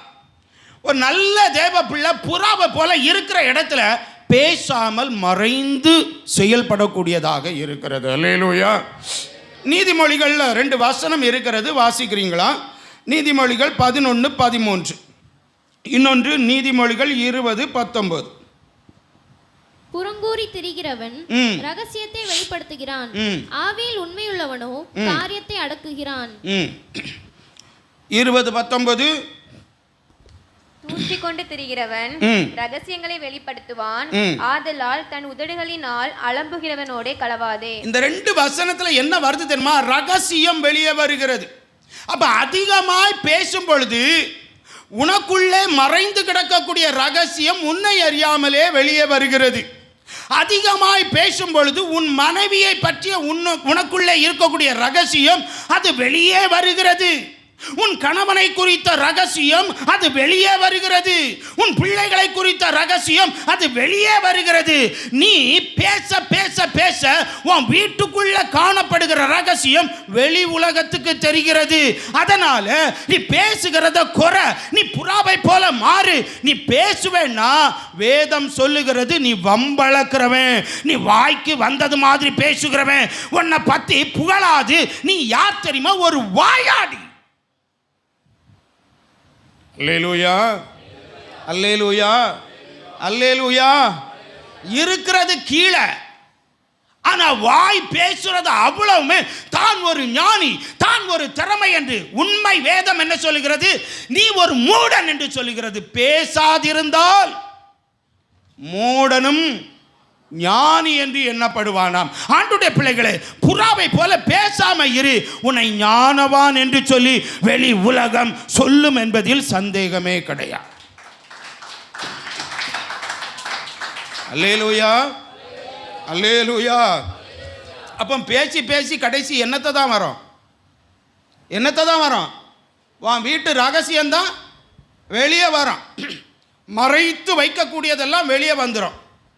அப்ப நீ வெளியே ரகசியத்தை சொல்றேன்னா நீ ஆவிக்குரிய புறாவா? உன்னை பார்த்து சாலமோன் அந்த சூலமித்தியை பார்த்து என் சகோதரியே, என் மனவாளியே, எனக்கு பிரியமானவளே, என் உத்தமியே, என் புறாவை என்று சொல்லி அவர் உன்னை பார்த்து வாழ்த்துவாரா? இல்லவே இல்லை. ஒரு தேவ பிள்ளை எப்படி இருப்பான்னா இயேசு கிறிஸ்து பார்த்து கொண்டே இருப்பார். எப்படி தெரியுமா? அவன் அமைதியாக இருக்கிறானா, அவன் வாய் பேசாது இருக்கிறானா, அவன் மற்றவர்களுக்கு தன்னை வெளிக்காட்டாதபடிக்கு இருக்கிறானோ அவன் தான் என் சகோதரன், அவன் தான் எனக்கு பிரியமானவன், அவன் தான் எனக்கு உத்தமமானவன் என்று சொல்லி தேவன் என்ன செய்வார்? இந்த சூலமெத்திய அந்த சாலமோன் ராஜா வாழ்த்துவது போல என் தேவனாகிய கர்த்தர் உன்னை வாழ்த்துவார் என்பதில் சந்தேகம் கிடையாது. அதனால பேசாதிரி, அடக்கமாயிரி. இருக்கிற இடத்துல அடக்கம் என்பதே கிடையாது. அடக்கம் இல்லாததுனால தான் உன்னை கடைசி நேரத்தில் அடக்குகிறாங்க. சரி, ஒரு வார்த்தையை சொன்னேன் ஆங்கிலத்தில்.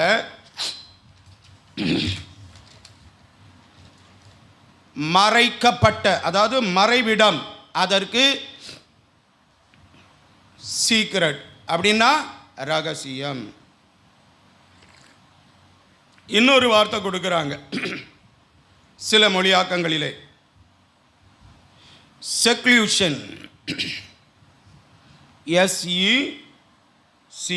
SECLUSION, seclusion. இதற்கு தமிழில் என்ன அர்த்தம் தெரியுமா? வார்த்தை தெரியுமா? தனித்திருத்தல், விலகி இருத்தல். எப்படி? தனித்திருத்தல், விலகி இருத்தல். ஒரு ஆவிக்குரிய பிள்ளை எப்படி இருப்பான் தெரியுமா? அவன் தனித்து இருப்பான். அவன் என்ன செய்வான்னா விலகி இருப்பான். இதுதான் ஆவிக்குரிய குணமுள்ள ஒரு மனிதனுடைய நிலை. தனித்திருப்பான். இதுக்கு பல மீனிங்கு தமிழில் கொடுத்துருக்குறாங்க, வார்த்தைகள் சொல்லுகிறேன். தனிமை, ஒதுக்கம்,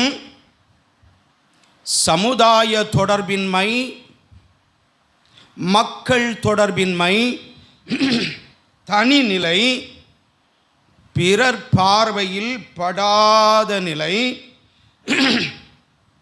கலந்து பழகா நிலை, ஒதுக்குப்புறமான இடம்.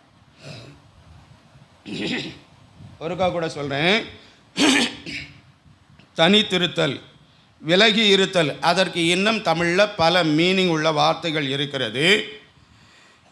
தனிமை, ஒதுக்கம், சமுதாய தொடர்பின்மை, மக்கள் தொடர்பின்மை, தனிநிலை, பிறர் பார்வையில் படாத நிலை, கலந்து பழகா நிலை, ஒதுக்குப்புறமான நிலை, இடம்.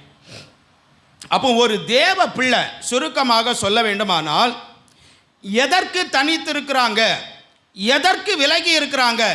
சமுதாய தொடர்பு இருக்கக்கூடாது என்று சொல்லி ஒரு ஆவிக்குரிய பிள்ளையினுடைய குணம் என்ன செய்யும் தெரியுமா? அவன் தனித்திருப்பான், விலகி இருப்பான். எதற்கு?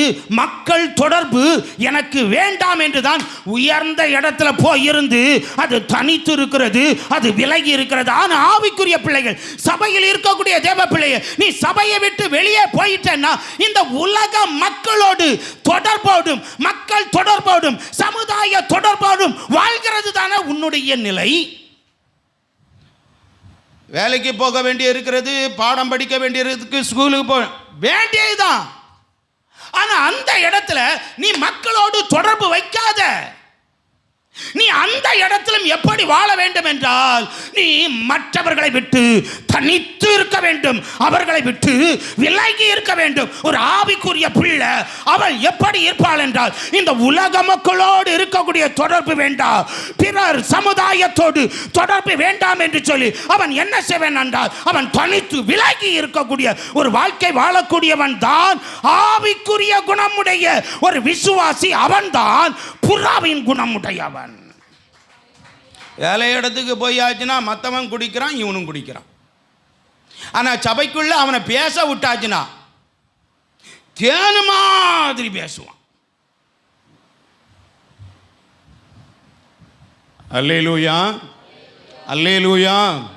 தேவ பிள்ளையே, உயர்ந்த இடத்துல இருக்கக்கூடிய நீ தனித்திருக்க வேண்டும். எதற்கு? மற்றவர்களோடு தொடர்பு இருக்கக்கூடாது என்பதற்காக. உயர்ந்த இடத்துல நீ அங்கே விலகி இருக்கும்படியாக நீ உன்னுடைய அந்த வாழ்க்கையை நீ மாற்றிக்கொள்ளி என்று சொல்லி இந்த புறா நமக்கு எடுத்து காட்டிக்கொண்டே இருக்கிறது. கர்த்தருடைய பிள்ளையே, என் ஆண்டவராகிய இயேசு கிறிஸ்து என்ன செய்வார் தெரியுமா? மக்களோடு பழகுவார், சமுதாயத்தோடு பழகுவார். ஆனால் என்ன செய்வார் தெரியுமா? உயர்ந்த மலையில் ஏறி அவர் தனித்து இருக்கக்கூடிய ஒரு வாழ்க்கை வாழ்ந்த ஒரு மனிதனாக, தேவ மனிதனாக நமக்கு முன்பதாக இருக்கிறார். தேவ பிள்ளையே, உலகத்தோடு இருக்க வேண்டிய நேரம் உண்டு, சமுதாயத்தோடு இருக்க வேண்டிய நேரம் உண்டு. அந்த நேரம் ஒருவேளை நமக்குள்ளே அந்த நேரம் நமக்கு ஏதாவது ஒரு குழப்பத்தை உண்டாக்கிவிடக் கூடாது என்பதற்காக தேவ உறவில் தனித்திருக்க வேண்டும் என்று சொல்லி தேவனோடு நீ மலைக்கு மேலே ஏறி நீ தனித்து விலகி இருக்க வேண்டும் என்பதை என் ஆண்டவராகிய இயேசு கிறிஸ்து நமக்கு கற்றுத் தருகிறார் என்பதை மனதில் கொள்ளுங்கள் என்று சொல்லி இன்றைக்கு ஆண்டவர் உங்களோடு பேசுகிறார். தனித்திரு. இயேசு கிறிஸ்துவே என்ன செய்கிறார்? தனித்திருந்தார். அவரோடு கூட 12 சீஷர்கள் அந்த 12 சீஷர்களை கூட தன் அருகாமையில் வைக்காமல் அவர் தனித்திருந்தார். தேவ பிள்ளையே, அப்படியானால் இந்த இடத்துல வந்திருக்கக்கூடிய கர்த்தருடைய பிள்ளைகளே, நம்முடைய குடும்பம் நமக்கு தேவைதான், நம்முடைய பிள்ளைகள் நமக்கு தேவைதான், நம்முடைய உறவு நமக்கு தேவைதான். அதை விட மேலான உறவு என்ன தெரியுமா? தேவனோடு இருக்கிற உறவு, தனித்திருக்கிற உறவு, அவரோடு கூட இருக்கக்கூடிய உறவு. அதுதான் ஒரு பிள்ளைய உயர்ந்த இடத்துல கொண்டு போய் அவனை சிறப்பான வாழ்க்கை வாழச் செய்யும் என்பதில், பாதுகாப்பான வாழ்க்கையோடு இருக்க முடியும் என்பதை அவர் நமக்கு கற்றுத் தருகிறார். அல்லேலூயா, அல்லேலூயா. அப்படியானால் இன்றைக்கு ஆண்டுடைய சமூகத்தில் வந்திருக்கக்கூடிய கர்த்தருடைய பிள்ளைகளை, ஒரு ஆவிக்குரிய பிள்ளை சமுதாய தொடர்பு இருக்கவே கூடாது. மக்கள் தொடர்பு இருக்கவே கூடாது. நான் ஏற்கனவே இந்த செய்தியை சூலமித்தியை வைத்து சொல்லும் பொழுது சமுதாய தொடர்பு இருக்கக்கூடாது என்பதை நான் அந்த நேரம் வலியுறுத்தி இருந்தேன். இப்பவும் நமக்கு ஆண்டவராகிய தேவன் அந்த நேரங்களில் சில பேர் நினைப்பாங்க, சமுதாய தொடர்பு, நீ சமுதாய தொடர்பில் இருந்ததுனால இன்னைக்கு நீ சபையில் இருக்கிறியான்னு கேட்கிறேன், இருக்கிறியான்னு கேட்கிறேன். 1ஆம் நம்பர் காரி சொன்னா, நடுவில் உள்ளவ சொன்னா, மக்களோடு அன்பா இருக்க வேண்டாமா? நீ இருந்து இப்ப என்னத்தான் சாதிச்சன்னு கேட்கிறேன். இங்க இருக்கக்கூடியவன் சொன்னா, இப்ப என்னத்தான் சாதிக்கிற? தேவப்பிள்ளை, எந்த இடமும் உயர்ந்த இடம் அல்ல. தேவ வார்த்தையை, சத்தியத்தை சத்தியமாய் பேசக்கூடிய இடம் ஒன்றுதான் உயர்ந்த இடம். அந்த இடத்துல நீ எப்படி இருக்கணும் தெரியுமா? மறைந்திருக்க வேண்டும், ஒளிந்திருக்க வேண்டும். மற்றவர்கள் தன்னை பார்க்க கூடாது என்று சொல்லி அவர்கள் மறைந்து வாழுகிற குணமாக தனித்து இருந்து, விலகி இருந்து, இயேசுவோடு கூட ஒன்றித்து வாழக்கூடிய பிள்ளைகளாக இருக்க வேண்டும். ஏன் சபையில் இருக்க முடியல? ஏன் நீ இதை விட்டு வெளியே போயிட்டன்னா உனக்கு மக்கள் தொடர்பு, சமுதாய தொடர்பு. எங்களுக்கெல்லாம் அப்படி இதுவரைக்கும் நாங்கள் வாழ்ந்த சமுதாயத்தோடு இருக்கிறோம், மக்களோடு இருக்கிறோம். ஆனால் அதை விட மேலாக அந்த இடத்திலும் தேவனோடு இருக்கிற உறவு எங்களுக்குள் எப்பொழுதும் இருக்கிறதுனால தான் இந்த அருமையான சத்தியத்துக்குள் நீங்களால் நிற்க முடிகிறது. அல்லேலூயா, அல்லேலூயா. இப்போ இந்த புறா உயர்ந்த இடத்துல இருக்குது, உயர்ந்த இடத்துல மறைந்து இருக்கிறது அப்படின்னு நம்ம பார்த்தோம். அந்த உயர்ந்த இடம் என்னது? கன்மலை. அந்த கன்மலை என்ன அப்படின்னு நீங்கள் பார்க்கணுன்னா வசனத்தை எடுத்துக்கொள்ளுங்கள்.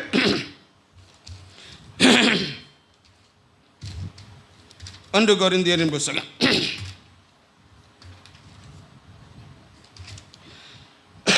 10ஆம் அதிகாரம் 4ஆம் வசனம். எல்லாரும் ஒரே ஞானபானத்தை குடித்தார்கள். எப்படி எனில் அவர்களோடு கூட சென்ற ஞான கன்மலையின் தண்ணீரை குடித்தார்கள். அந்த கன்மலை கிறிஸ்துவே. உயர்ந்த இடத்தில் போய் அது என்ன செய்கிறது என்றால் மறைந்து இருக்கிறது. அந்த உயர்ந்த இடம் எது? கன்மலை.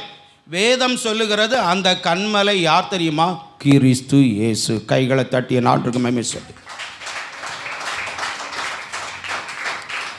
கிறிஸ்துவுக்குள் ஒருவன் இருக்கக்கூடியவன், அவன் மற்றவர்கள் கண் பார்வையில் படக்கூடாது என்று சொல்லி அவருக்குள் மறைந்து விடுவான், அவருக்குள் அடக்கமாகி விடுவான், அவருக்குள் இருக்கக்கூடியவன் பேசாதிருப்பான். அவருக்குள் இருக்கக்கூடியவன் பிறர் பார்க்கும்படியாக அவன் இருக்க மாட்டான். அவனுக்குள்ள இருக்கக்கூடிய ஏக்கம் என்ன தெரியுமா? இயேசு கிறிஸ்து மாத்திரமே என்னை பார்க்க வேண்டும், நான் அவரை மாத்திரமே பார்க்க வேண்டும் என்கிற அந்த உணர்வு உள்ளவனாக அவனுக்கு என்னன்னா, அதற்கப்புறம் சமுதாய தொடர்பு எனக்கு தேவையில்லை, மக்கள் தொடர்பு எனக்கு தேவையில்லை. ஏன் தெரியுமா? கிறிஸ்துவோடு உள்ள அந்த தொடர்பை போல வேற எந்த தொடர்பும் எனக்கு அது மெய்யாக இருக்காது என்பதை அறிந்து அது கிறிஸ்துவுக்குள்ளே தன்னை மறைத்துக் கொள்ளுகிறது. அல்லேலூயா.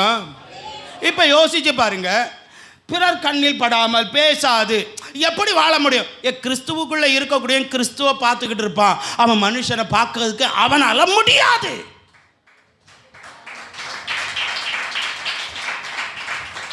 அல்லேலூயா. அந்த கிறிஸ்துவுக்குள் இருக்கும் பொழுதுதான் என்ன உண்டு தெரியுமா? அந்த இடம் நமக்கு பாதுகாப்பாக இருக்கும்.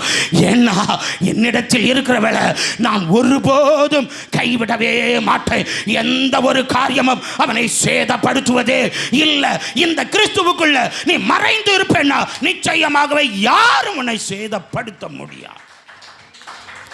புறாவுக்கு வேற எதையும் பார்க்கணும்னு உள்ள எண்ணம் அதுக்கு கிடையவே கிடையாது. கிறிஸ்துவுக்குள்ள ஆவிக்குரிய வாழ்க்கை வாழக்கூடிய தேவப்பிள்ளையே, உனக்கு இன்னும் சமுதாயம் பார்க்கணும்.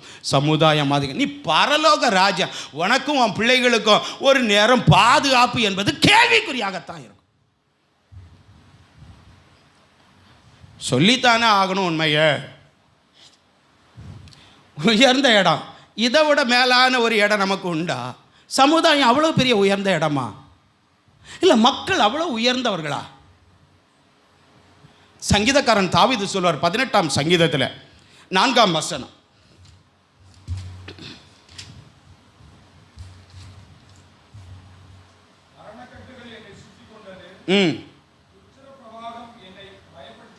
ரெண்டாம் வசனம் வாசிங்க. கர்த்தர் என் கன்மலையும், கர்த்தர் என் கன்மலையும், என் கோட்டையும், என் கோட்டையும், என் இரட்சகரும், என் இரட்சகரும், என் தேவனும், என் தேவனும், நான் நம்பி இருக்கிற என் துருகமும். அல்லேலூயா சொல்லுங்களேன். ஏன் புறா கன்மலைக்கு மேல போகுது தெரியுமா? அவர்தான் எனக்கு கோட்டை, அவர்தான் எனக்கு துருகம், அவர்தான் எனக்கு மறைவிடம். எங்கே போகிறான் தாவீது? அந்த கன்மலையை தேடி போகிறான். இன்றைக்கும் இந்த இடத்துல வந்திருக்கக்கூடிய கர்த்தருடைய பிள்ளைகளே, இந்த கன்மலையை தேடி இந்த ஆராதனைக்கு வந்திருக்கிறீங்கன்னா, இந்த இடத்துல ஒளிந்து இருக்கிறீங்கன்னா, இந்த ஆராதனைக்குள்ள மறைந்து இருக்கிறீங்கன்னா, உங்களுக்கு அவர் கேடகமாக இருப்பார், உங்களுக்கு அவர் மறைவிடமாக இருப்பார், உங்களுக்கு அவர் புகலிடமாக துருகமாக இருப்பார் என்பதில் சந்தேகமே கிடையாது. அல்லேலூயா, அல்லேலூயா. கர்த்தர் என் கன்மலை. கன்மலை யாரு? கிறிஸ்து இயேசு. அந்த கிறிஸ்து இயேசு தான் நமக்கு உயர்ந்த அடைக்கலம். இந்த புறா அது அந்த கன்மலையை தேடி போகிறது. ஏன்னா அதுதான் எனக்கு மறைவிடம், அதுதான் எனக்கு புகலிடம் என்பதை அது அறிந்து வைத்திருந்தது. இன்னும் ஒரு சில வசனங்களை வாசிக்கும் போது சங்கீதம் 91:4 வசனம்.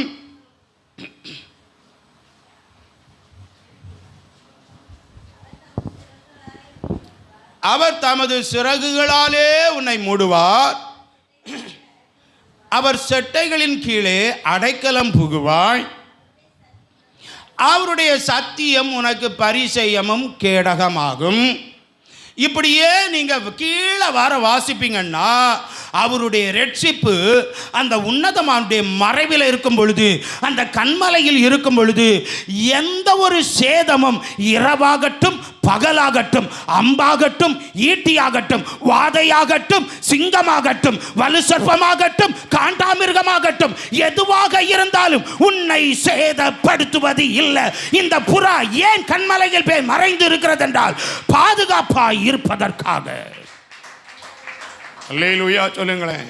இன்றைக்கும் இந்த இடத்துல வந்திருக்கக்கூடிய கர்த்தருடைய பிள்ளைகளை, இந்த சபை என்பது கர்த்தருடைய வீடு, கர்த்தர் தங்கக்கூடிய இடம், கர்த்தர் உலாவுகிற இடம். இந்த இடத்துக்குள்ள, இந்த சபைக்குள்ள நம்ம வந்திருக்கிறோம்னா உயர்ந்த கன்மலைக்கு வந்திருக்கிறோம், கிறிஸ்து இயேசுவுக்குள்ளே வந்திருக்கிறோம். நிச்சயமாகவே நம்மையும் நம்முடைய பிள்ளைகளையும் நம் தேவனாகிய கர்த்தர் கட்டாயம் காப்பாற்றி நம்மை நிச்சயமாகவே சகல சத்துருக்களுக்கும் நம்மை மறைத்து காத்துக்கொள்வார் என்பதில் சந்தேகமே கிடையாது. கைகளை தட்டிய ஆண்டவருக்கு மகிமை செலுத்துவோம். அல்லேலூயா. இந்த மறைவில் இருக்கிறவன் வெளியே தெரியாம என்ன செய்யணும்? இருக்கணும். இயேசு கிறிஸ்துவுக்குள் இருக்கக்கூடியவன் இயேசு கிறிஸ்துவை வெளிப்படுத்துவானே தவிர தன்னை என்ன செய்ய மாட்டான்? வெளிப்படுத்த மாட்டான். அதனால ஆவிக்குரிய பிள்ளைகளே, புறாவை போல உயர்ந்த இடத்துல இருந்து கொண்டு மறைந்து வாழும் குணமுடையவர்களாக இருப்பீங்கன்னா நீங்க தனித்திருப்பீங்க, விலகி இருப்பீங்க. மற்றவர்களுடைய கண் பார்வையில் படாமல் மறைவாக அடக்கமாக வாய் பேசாது இந்த புறாவை போல இருப்பீங்கன்னா இயேசுவுக்குள் இருக்கக்கூடிய உங்களை, மறைந்து இருக்கிற உங்களை உன்னதமானுடைய மறைவில் வைத்து அவர் உங்களை நிச்சயமாகவே பாதுகாப்பார் என்பதில் சந்தேகமே இல்லை. புறாவுக்கு தெரியும் வேற எங்க போனாலும் நமக்கு என்னதான் பிரச்சனை தான். வேற எங்கே போய் யார் இருந்தாலும் அது நமக்கு பாதுகாப்பு இல்லை. ஆண்டுடைய சமூகத்தில் இருப்பது ஒன்றே தான் பாதுகாப்பு என்பது அவர் தெரிந்திருந்தது. இப்பொழுது யாத்திராகமத்தின் புஸ்தகத்தை நீங்கள் எடுத்துக்கொள்வீங்கன்னா அதனுடைய 33ஆம் அதிகாரத்தின் 22ஆம் வசனம் எப்படியாக சொல்லுகிறது, வாசிக்கிறீங்களா? என் மகிமை கடந்து போகும்போது, என் மகிமை கடந்து போகும்போது நான் உன்னை அந்த கன்மலையின் வெடிப்பிலே வைத்து நான் கடந்து போகும் மட்டும் என் கரத்தினால் உன்னை மூடுவேன். இப்போ கன்மலை வெடிப்பு, மோசே ஆண்டவரை பார்க்க வேண்டும் என்று சொல்லி விரும்புகிறார். ஆனால் பார்த்தால் உயிரோடு வாழ முடியாது. அதனால ஆண்டவர் சொல்லுகிறார், தேவன் சொல்கிறார், எப்பா என்ன நீ பார்த்தேன்னா அது உனக்கு இந்த உலகத்தில் வாழ்வதற்கு முடிவாக மாறிவிடும். அதனால் ஒன்று செய், கன்மலையில் ஒரு வெடிப்பு இருக்கிறது, அந்த வெடிப்பில் இருந்து கொள், நான் கடந்து போவேன் என்று சொல்லுகிறார். இப்போ அந்த கன்மலை வெடிப்புக்குள்ளே இருக்கிறான். இந்த கன்மலை யாரு? கர்த்தராகிய கிறிஸ்து இயேசு. அந்த கன்மலை எப்படி இருக்கும்? நமக்கு பாதுகாப்பாக இருக்கும். தேவன் கடந்து போகிறார். கன்மலைக்குள்ளே இருக்கக்கூடியவனை என் ஆண்டவராகிய இயேசு கிறிஸ்து அவருடைய பார்வையில் படாதபடிக்கு கரத்தினால் மறைத்துக் கொள்கிறார். அன்பு தேவ பிள்ளையே, இன்றைக்கும் ஆண்டவராகிய இயேசு கிறிஸ்துவுக்குள்ள நீ அவருடைய புகலிடத்தில், அவருடைய பிளவுண்ட மலைவுக்குள் நீ இருப்பாய் என்றால், சத்துரு வரும் பொழுது, வாதைகள் வரும் பொழுது அவருடைய கரத்தால் உன்னை மறைத்து என் தேவன் நிச்சயமாகவே அந்த கிறிஸ்து இயேசு உன்னை பாதுகாத்துக் கொள்வார். இன்றைக்கும் இந்த பாதுகாப்பு வேண்டும் என்றால் ஆண்டவருடைய சமூகத்தில், ஆண்டவரே இந்த சபையில் நான் இருக்கிறேன்ப்பா, பிளவுண்ட சபையில் இருக்கிறேன்ப்பா, இது பாதுகாப்பு ஐயா, இந்த பாதுகாப்பில் நான் இருக்கிறதுனால என் குடும்பத்தை பாதுகாத்துக் கொள்ளும், என் பிள்ளைகளை பாதுகாத்துக் கொள்ளும், என் கணவனை பாதுகாத்துக் கொள்ளும், என் தொழிலை பாதுகாத்துக் கொள்ளும், என் வீட்டை பாதுகாத்துக் கொள்ளும் என்று சொல்லக்கூடியவங்க கைகளை தட்டி கத்தர கொஞ்ச நேரம் தேவனை மகிமைப்படுத்துவீங்கன்னா நிச்சயமாகவே தேவ பிள்ளையை உனக்கு விரோதமாய் வருகிற வாத, உனக்கு விரோதமாய் வருகிற சிங்கம், உனக்கு விரோதமாய் வருகிற சத்துரு அவனுடைய கண்களுக்கு உன்னை தப்புவித்து உன்னை காக்கக்கூடிய தேவன் கைகளை தட்டி என் ஆண்டவருக்கு மகிமை செலுத்துவோமா? உன்னதமான மரபில் இருப்பேனா அவர் சர்வ வல்லவருடைய அந்த நிழலாக உனக்கு காணப்படுவார். வாயை திறந்து துதி, வாயை திறந்து துதி.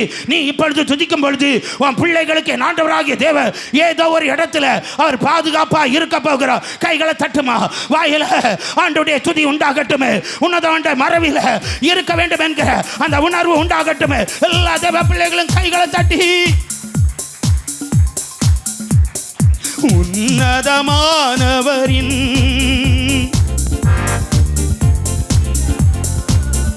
சர்வ வல்லவரின் நிழலில் தங்குவார், இது பரமசிலாக்கியமே.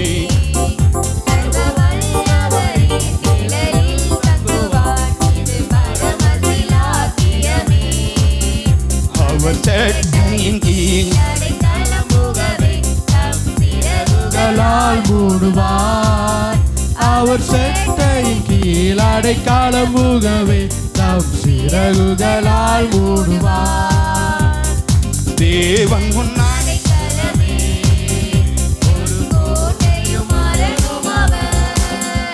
அவர் சத்தியம் பரிசயம் கேடகமாம், என் நம்பிக்கையும் அவரே. அவர் சத்தியம் பரிசயம் கேடகமாம், என் நம்பிக்கையும் அவரே. அவர் சட்டையின் கீழ் அடைக்காலம் புகவே தம் சிறகுகளால் மூடுவார். அவர் சட்டையின் கீழ் அடைக்காலம் புகவே தம் சிறகுகளால் மூடுவார். பகலில் பறக்கும் அன்புக்கும், இருளில் நடமாடும் கொள்ளை நோய்க்கும் நான் பயப்படவே மாட்டேன். இருளில் நடமாடும் கொள்ளை நோய்க்கும் நான் பயப்படவே மாட்டேன். அவர் சட்டையின் கீழ் அடைக்காலம் புகவே தம் சிறகுகளால் மூடுவார். அவர் சட்டையின் கீழ் தம் சிறகுகளால் மூடுவார். இரவின் பயங்கரத்திற்கும் பகலில் பறக்கும் அம்புக்கும், இருளில் நடமாடும் கொள்ளை நோய்க்கும் நான் பயப்படவே மாட்டேன். கைகளை தட்டி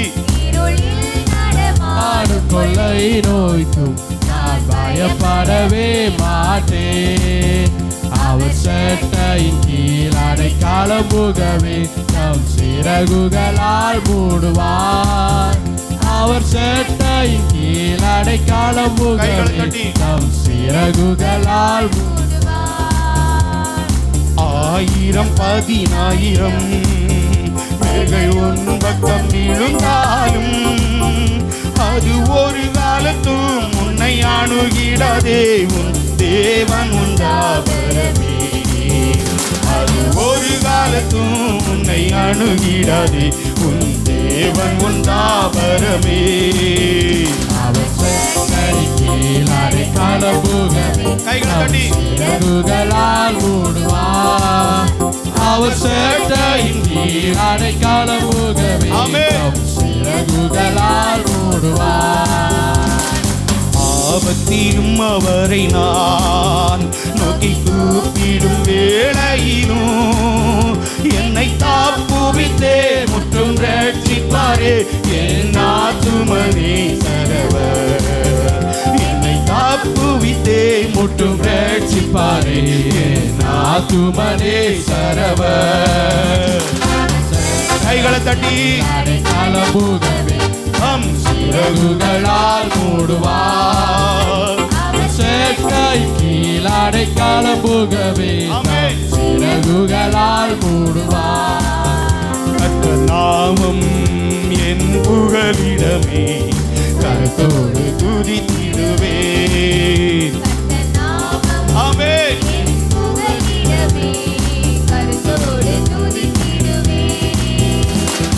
யெகோவா நீரே எல்லாமே பார்த்துக் கொள்வீ.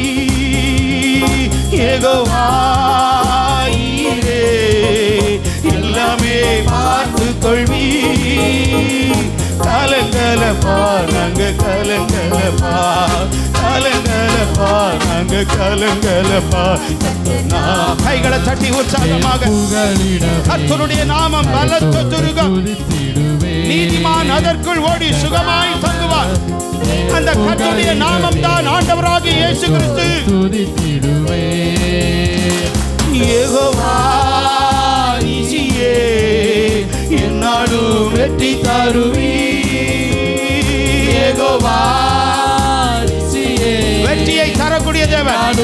உயர்ந்த இடத்துல நம்ம மறைந்து வாழ்வோம்னா, நாம் அடக்கமாக இருப்போம்னா, பேசாது கர்த்தரை துதித்துக் கொண்டிருப்போம்னா அவர் நமக்கு உயர்ந்த பாதுகாப்பாக இருப்பார். கைகளை தட்டி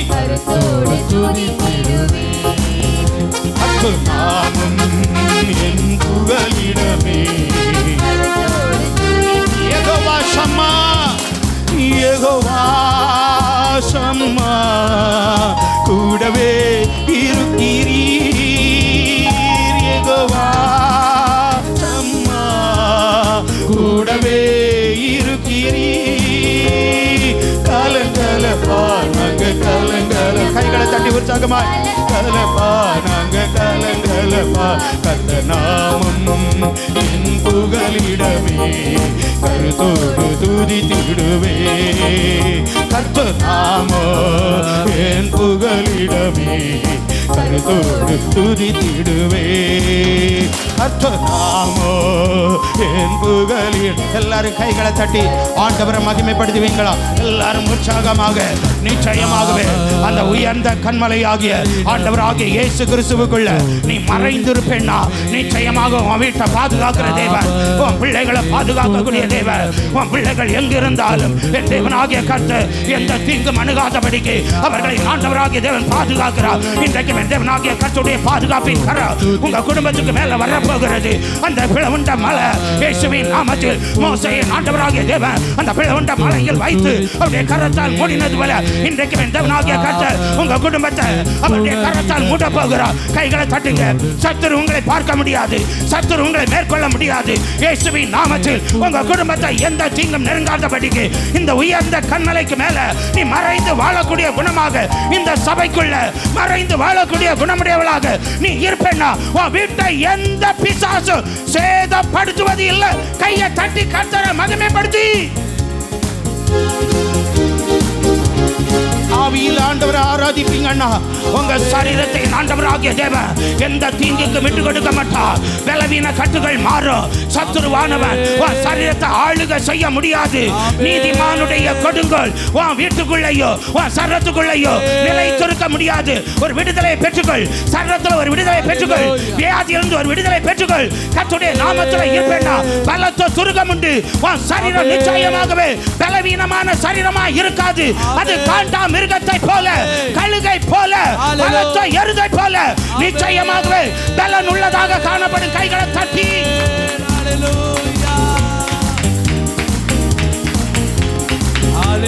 பலவீன கட்டுகள் மாறுகிறது. தேவ பிள்ளைகளுடைய பலவீன கட்டுகள் மாறுகிறது. சரீரத்தில் இருந்த சோர்வுகள் மாறுகிறது. ஏன்னா நீ கர்த்தருடைய கண்மலைக்குள்ள இருக்கிற கர்த்தர் என் கண்மலையும் என் கோட்டையும் என் உயர்ந்த அடைக்கலம். தேவ பிள்ளையை பயப்படாத. தேவ பிள்ளை சபையில இருக்கக்கூடிய நீ பயப்பட வேண்டிய அவசியமே கிடையாது. நீ கர்த்தருடைய நாமத்துக்குள்ள இருக்கிற, அவருடைய துர்கத்துக்குள்ள இருக்கிற.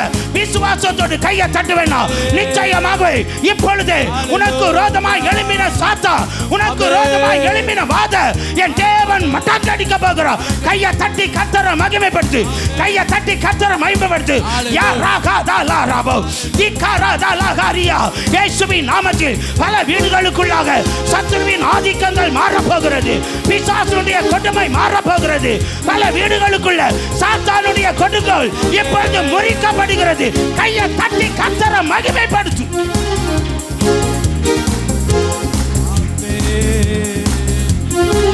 அல்லேலூயா, அல்லேலூயா. கர்த்தருடைய நாமம் பலத்த துருகம். நீதிமான் அதற்குள் ஓடி அவன் எப்படி இருப்பான் என்றால் சுகமாக இருப்பான். புறா என்ன செய்கிறது? கண்மலையில ஏறி அந்த பிளவுண்ட அந்த பிளவுகளில் இருந்து அது சுகமாய் தங்குகிறது. தன்னை வெளியே காட்டாதபடிக்கு கிறிஸ்துவுக்குள்ளே தன்னை மறைத்துக் கொள்கிறது. கைகளை தட்டிய நான்கு மேலே இப்போ இந்த இடத்துல இருக்கக்கூடிய நம்ம ஒவ்வொருவரும் யாருக்குள்ள மறைந்திருக்கிறோம் தெரியுமா? கிறிஸ்துவுக்குள் மறைந்திருக்கிறோம். கிறிஸ்துவுக்குள் மறைந்திருக்கிறதுனால நிச்சயமாகவே என் தேவனாகிய கர்த்தர் நீடித்த நாட்களால் உன்னை திருப்தியாக்கி அவருடைய இரட்சிப்பினால் உன்னை அலங்கரிக்க போகிறார். நிச்சயமாகவே எல்லா விதமான அலங்கோலங்கள் உன் சரீரத்தை விட்டு மாறப்போகிறது. உன் வீட்டை விட்டு மாறப்போகிறது. உன் குடும்பத்தை விட்டு மாறப்போகிறது. உன் பிள்ளைகளை விட்டு மாறப்போகிறது. இதை விசுவாசிப்பீங்கன்னா கைகளை தட்டி ஆவியில நிரம்பி என் ஆண்டவரை மகிமைப்படுத்து. சில ஆவிக்குரிய பிள்ளைகளை மனைவி கணவனை குறித்து கஷ்டத்தோடு இருக்கிறீங்க. இயேசுவின் நாமத்தில் இப்பொழுது என் கணவன் கர்த்தருடைய நாமத்திற்குள் வர வேண்டும், என் கணவன் கர்த்தருடைய நாமத்திற்குள் இருக்க வேண்டும் என்று சொல்லி இப்பொழுது நீ ஜெபிப்பேனா நிச்சயமாகவே அவன் இனி ஒருபோதும் இந்த சமுதாய தொடர்பில் இருக்க மாட்டான். இந்த மக்கள் தொடர்பில் இருக்க மாட்டான். இந்த பொல்லாத மனிதர்களுடைய சவகாசத்தோடு இருக்க மாட்டான். அதுபோலவே மனைவி பிள்ளைகள் இயேசுவின் நாமத்தில் கைகளை தட்டி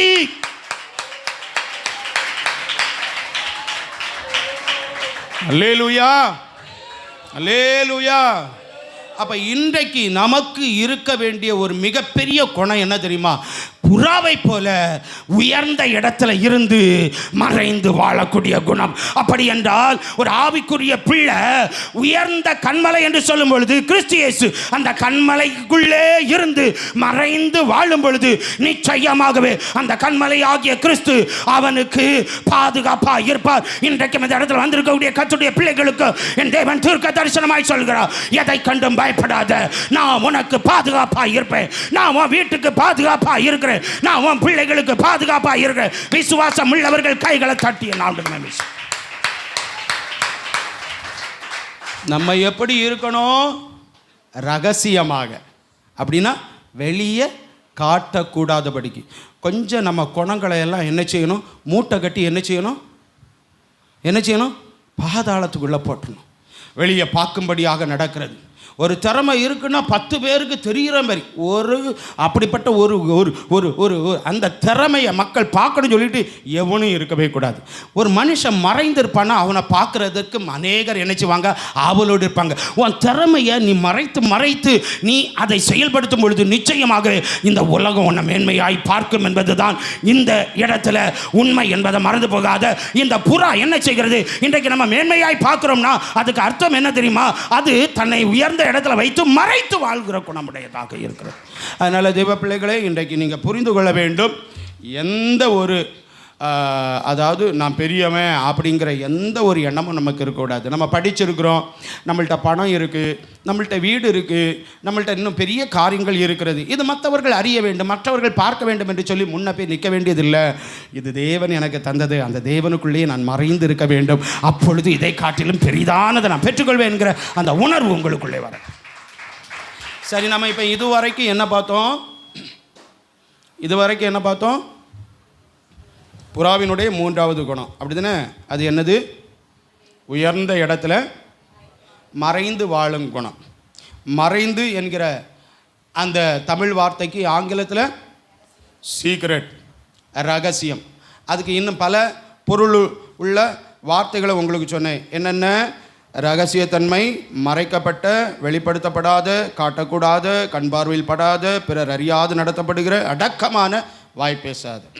அப்போ ஒரு புறா, அந்த புறாவின் குணம் நமக்கு இருக்கும்னா நம்மளும் எப்படி இருப்போம்? வெளி மக்களுக்கு தெரியாமல் என்ன செய்யணும்? நடப்போம். சிலரை பாருங்கள், எப்போ பாரும் வெளி மக்களுக்கு தெரியும்படியாகவே நடப்பாங்க. இது ஒரு ஆவிக்குரிய பிள்ளையினுடைய அடையாளமே கிடையாது. அப்படி தெரியும்படியாக நடக்கிறான்னா அவன் ஆவிக்குரியவனே கிடையாது. ஏற்றுக்கொள்கிறீங்களா? உண்மைதானா? வெளியே தெரியும்படியாக எவனாவது ஏதாவது செஞ்சிட்டு இருக்கிறான்னா அவன் ஆவிக்குரியவனே கிடையாது. இயேசு கிறிஸ்து என்ன செய்தார்? பேசாது இருந்தார். எவ்வளோ பெரிய ஆள்! 2வது ஆங்கிலத்தில் செக்லூஷன், அதுக்கு தனித்திரு, விலகிரு. அப்போ ஒரு ஆவிக்குரிய பிள்ளை என்ன செய்வான்? எப்பா பெத்தவன் சரியில்லையா, பெத்தவ சரியில்லையா, உன் ஆவிக்குரிய வாழ்க்கைக்கு அது இடரலாம், விலகிரு, சேரவே கூடாது.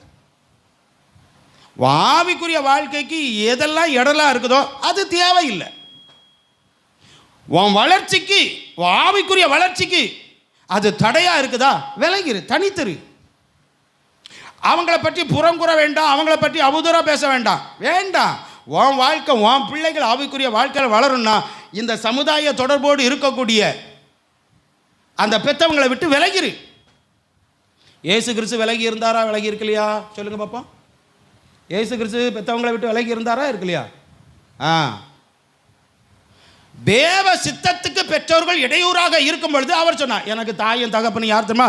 தேவ சித்தத்தை செய்யக்கூடிய பிள்ளைகள். விலகிரு, தனித்திரு. அதுக்கு நம்ம பல பொருள்களை பார்த்தோம். தனிமை, ஒதுக்கம், சமுதாய தொடர்பின்மை, மக்கள் தொடர்பின்மை, தனிநிலை, பிறர் அறியப்படாத நிலை. அடுத்தது கலந்து பழகாது, யார்ட்டையும் கலந்து பழகாது, உலக மக்களோடு கலக்காது. வேலைக்கு போகிற, ஸ்கூலில் படிக்க போகிற, காலைக்கு போகிற, கூட இருக்கத்தான் செய்யணும், ஆனால் அவங்களோடு உறவாடாத. நீ இருக்கிற இடத்துல இயேசுவை பக்கத்தில் வச்சுக்கோ. கையை தட்டி கர்த்தர் மகிமைப்படு. சரி, நேரம் இல்லை. அடுத்தது என்ன? இந்த மறைவிடம். மறைவிடம்னா என்னது? கண்மலை. இந்த கண்மலை யாரு? கிறிஸ்து இயேசு. அப்போ புறா எங்கே இருக்கிறது? கிறிஸ்து இயேசுவுக்குள் அது மறைந்து இருக்கிறது. அப்போ ஒரு ஆவிக்குரிய பிள்ளை யாருக்குள்ளே மறைந்து இருக்கணும்? கண்மலைன்னு சொன்ன உடனே இங்கே யாரு போய் இருக்கிறதில்ல, புரியுதா? சிலவன் இமயமலைக்கு போகிறான், அதல்ல. கண்மலை என்பது சபையில் ஆண்டவர் இருக்கிறார், சபையில் வந்து இருந்துரு. அல்லேலூயா சொல்லுங்களேன். இது சிலதுக்கே இருக்குது வீட்டை விட்டு. கண்மலை எது? நீ வீட்டுக்குள்ளே அறையில் ஒரு இடத்துல ஒதுங்கி இருந்தாலே போதும், கண்மலை அங்கே இருப்பார். நீ அதை விட்டுக்கிட்டு மனைவி விட்டு போகிறதோ, கணவனை விட்டு போகிறதோ, பிள்ளைகளை விட்டு போகிறதோ அதல்ல. விலகி தனித்திரு, அந்த இடத்துல தேவனோடு கூட. நான் சொன்னது புரிஞ்சுக்கிட்டீங்களா? ஒரு அல்லேலூயா சொல்லுங்க, சத்தமாக தான் சொல்லுங்க. சண்டையை போட்டுக்கிட்டு என்ன செய்திடாதீங்க. பாஸ்டர் சொன்னார் தனித்திருக்க, பாஸ்டர் சொன்னார் விலகி இருக்கன்னு சொல்லிக்கிட்டு கேரளத்துக்கோ ஆந்திராவுக்கோ போயிடாதீங்க, பாண்டிச்சேரிக்கோ போயிடாதீங்க, அம்மா வீட்டுக்கோ அப்பா வீட்டுக்கோ போயிடாதீங்க. போன வாரம் ஒரு சபையில் பேசினேன். இது இல்லை, சமாதானத்தை பற்றி பேசுகிறேன். சரி, இப்போ நம்ம எது வர வந்தோம்? இப்போ இயேசு கிறிஸ்து தான் அந்த கன்மலை. தாவீது என்ன சொல்கிறாரு? கர்த்தர் என் கன்மலை, என் கோட்டை. பார்த்தீங்களா, எங்கே போனாலும் தாவீது உள்ளே என்று ஆகத்தான் செய்கிறார், கையை தட்டி. போன வாரமும் தாவீதை பற்றி தான் பேசினேன். என்னையா உங்களுக்கு எப்போவும் தாவீது தான் எல்லாத்துக்கும் உள்ளே ஏறுறாரு, உள்ளே ஏறக்கூடியதை வராதன்னு சொல்ல முடியுமா? சரி, அதுதான் நமக்கு பாதுகாப்பு. 91ஆம் சங்கீதம், உன்னதமாவுடைய மறைவில் நீ இருங்கிறத நம்ம வாசித்தோம். இதுக்கு அடையாளமாகத்தான் கன்மலை என்பது கிறிஸ்து இயேசு. மோசே கேட்குறாரு, தேவன் என்ன சொல்கிறார்? அந்த கன்மலையின் பிளவுகளில் போய் இரு. அப்படின்னா கன்மலை பிளவு. அந்த பிளவு யார்? ஆண்டவராகிய இயேசு கிறிஸ்து. கன்மலை அந்த பிளவு. நமக்காக ஆண்டவராகிய இயேசு கிறிஸ்து அடிக்கப்பட்டார், நொறுக்கப்பட்டார், ஆணிகளால் குத்தப்பட்டார். அந்த மறைவுக்குள்ளே நம்ம இருப்போம்னா நமக்கு மிகப்பெரிய பாதுகாப்பு. கையை தட்டி கர்த்தரை மகிமைப்படுத்துங்க. சரி, இப்போ நம்ம பிரசங்கத்துக்குள்ளே போக போகிறோம். என்னமோ தெரியல, இன்றைக்கி முகவுரையே இப்படி ஆகி போச்சு வேகமாக. இப்போ நம்ம இந்த கன்மலைக்குள்ளே நம்ம இருக்கணும். இருந்தால் நமக்கு பாதுகாப்பு என்பதற்கு சில காரியங்களை நம்ம பார்க்க போகிறோம். ஏசாயா தீர்க்கதரிசியின் புத்தகத்தை எடுத்துக்கொள்ளுங்கள். 32ஆம் அதிகாரம் 2ஆம் வசனம்.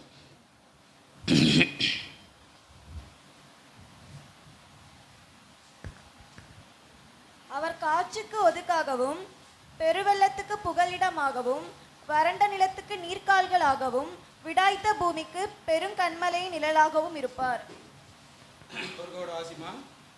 அவர் காற்றுக்கு ஒதுக்காகவும் பெருவெள்ளத்துக்கு புகலிடமாகவும் வறண்ட நிலத்துக்கு நீர்க்கால்களாகவும் விடாய்த்த பூமிக்கு பெருங்கன்மலையின் நிழலாகவும் இருப்பார். சரி, அவர்னா யாரு?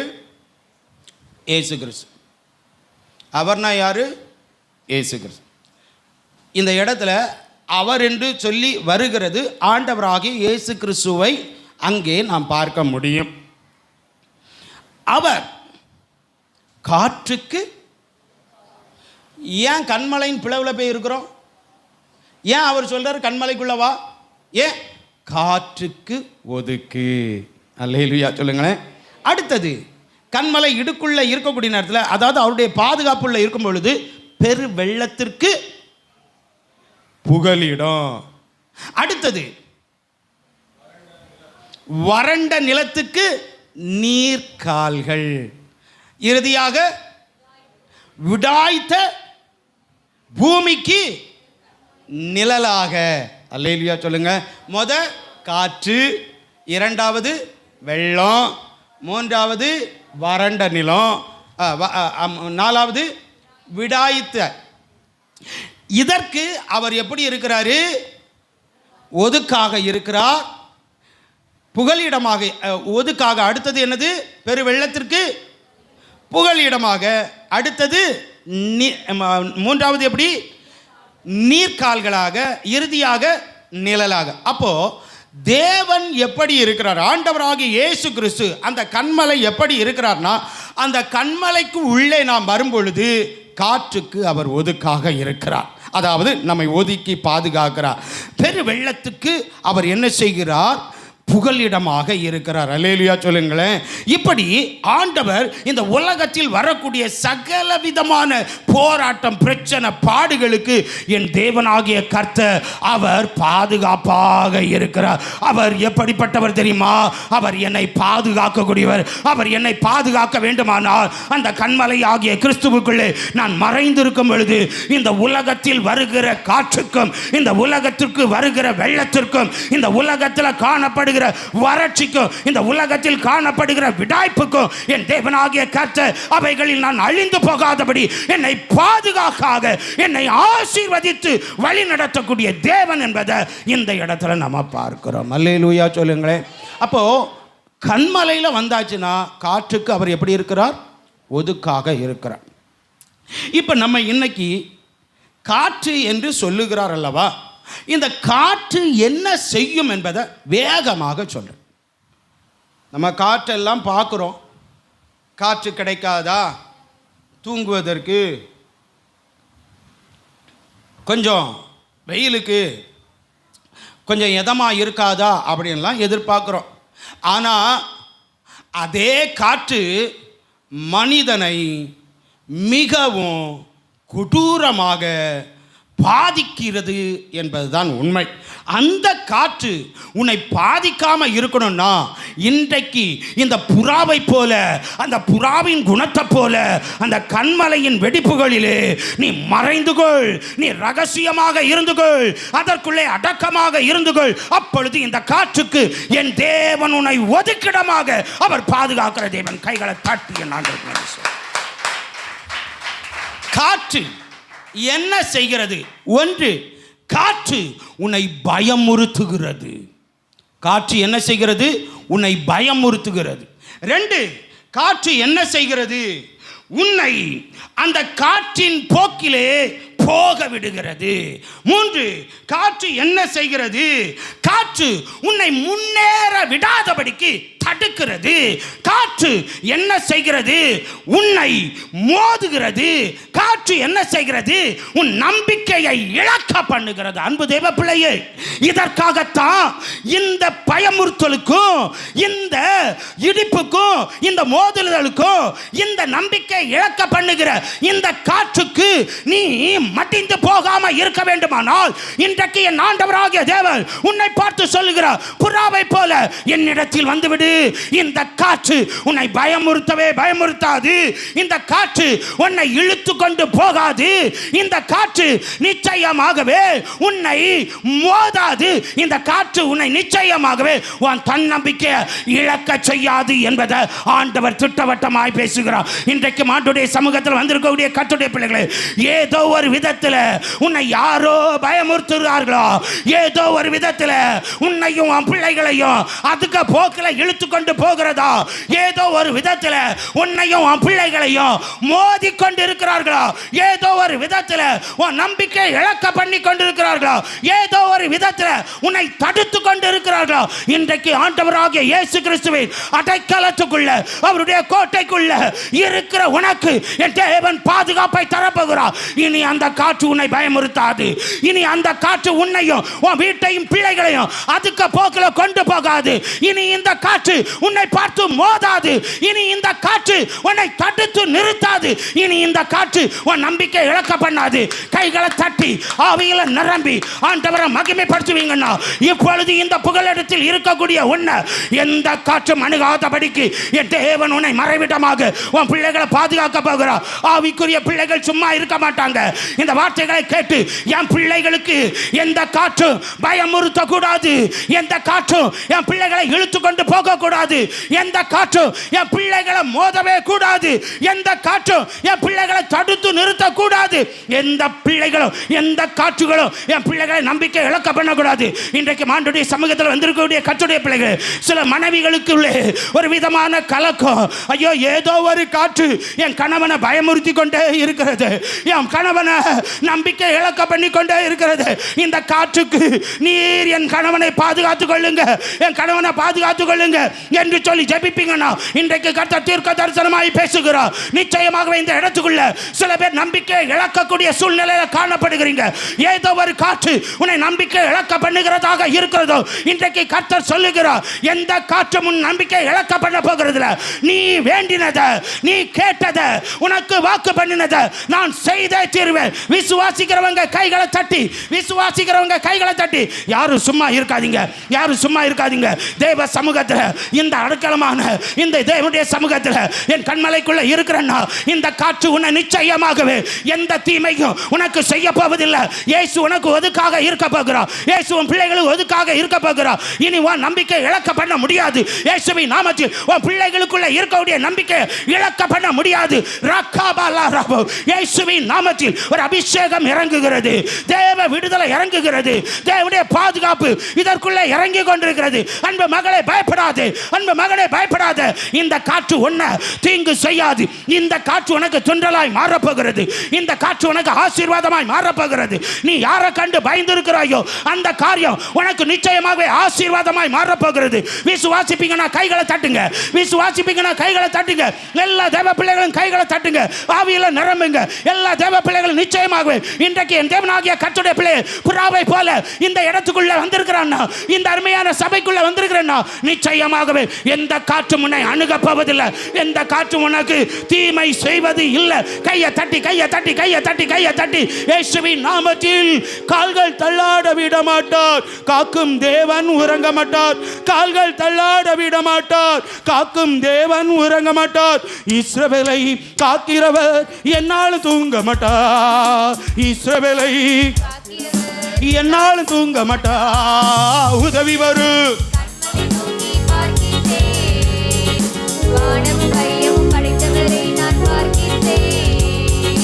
உதவி வரும். கண்மலை நோக்கி பார்க்கின்றேன். வானம் மையம் படைத்தவரை நான் பார்க்கின்றேன்.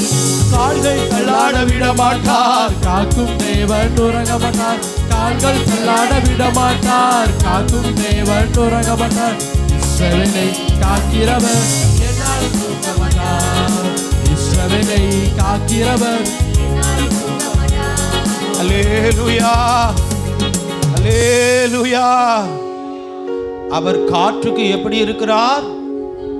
அவர் காற்றுக்கு எப்படி இருக்கிறார்? இருக்கிறீங்களா? சத்தமா சொல்லுங்க. திட்டி போடுவேன். உன் பிள்ளைகள் இங்கேருந்து எங்கேயோ போக போகிறாங்க. உனக்கு நீ பெத்தவளா இருப்பேன்னா நான் பேசுறதுக்கு எனக்கு ஒத்துழைப்பு கொடுப்பேன். இல்லைன்னா உன் பிள்ளைகளுக்கு நிச்சயமாகவே ஏதோ ஒரு பிரச்சனை வரும் என்பதில் சந்தேகம். ஏன்னா உயிரோட்டமாக ரத்தத்தை சிந்தி பேசிக்கிட்டு இருக்கிறேன். இந்த பிரசங்கத்தை பண்ணுவதற்கு எத்தனை நாள் இந்த இடத்துக்குள்ளே இருந்து நான் ஆண்டவரை தேடி பார்த்துருப்பேன்னு நினைக்கிறீங்க. இந்த இடத்துல நான் பேசுகிறேன்னா, இந்த வார்த்தைக்கு உன் செவியை கொடுக்கலன்னா உன் பிள்ளைகள் கத்தக்கூடிய நேரத்தில் ஆண்டவன் செவி கொடுக்க மாட்டான். புரிஞ்சுக்கோ.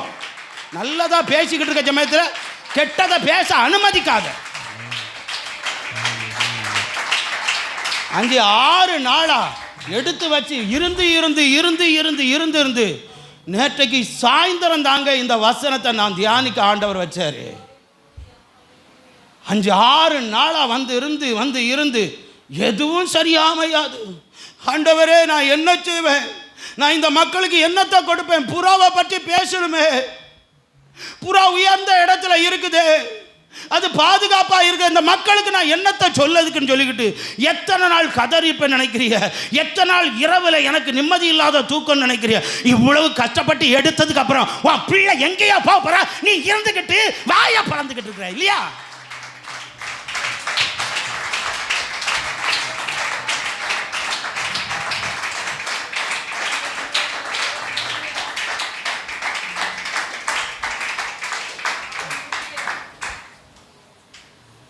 சபைக்குள்ளே இருந்தால் கண்மலைக்குள்ளே இருக்கிறோம், ஒளிஞ்சிருக்கிறோம், மறைந்திருக்கிறோம். கர்த்தர் என்னை பார்த்துக்கிட்டு இருக்கிறாரு. நான் கர்த்தருக்கு உண்மையாக இருக்கணுங்கிற அந்த எண்ணம் இருக்கணும்.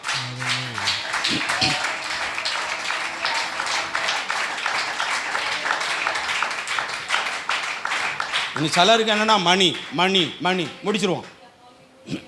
மணி மணி மணி சரி. அவர் ராஜா உனக்கு காற்றுக்கு ஒதுக்கிடும். காற்று என்ன செய்கிறது? ஒன்று. ரெண்டாவது,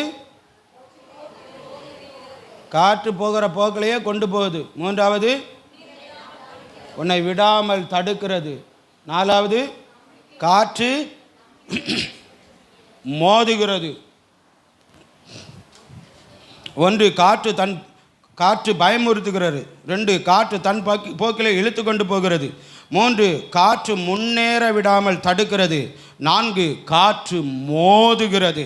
5, காற்று நம்பிக்கையை இழக்க பண்ணுகிறது. அன்புதே பிள்ளைகளே, ஏதோ ஒரு காரியத்தை பார்த்து பயப்படுகிற, அது ஏதோ ஒரு காற்று.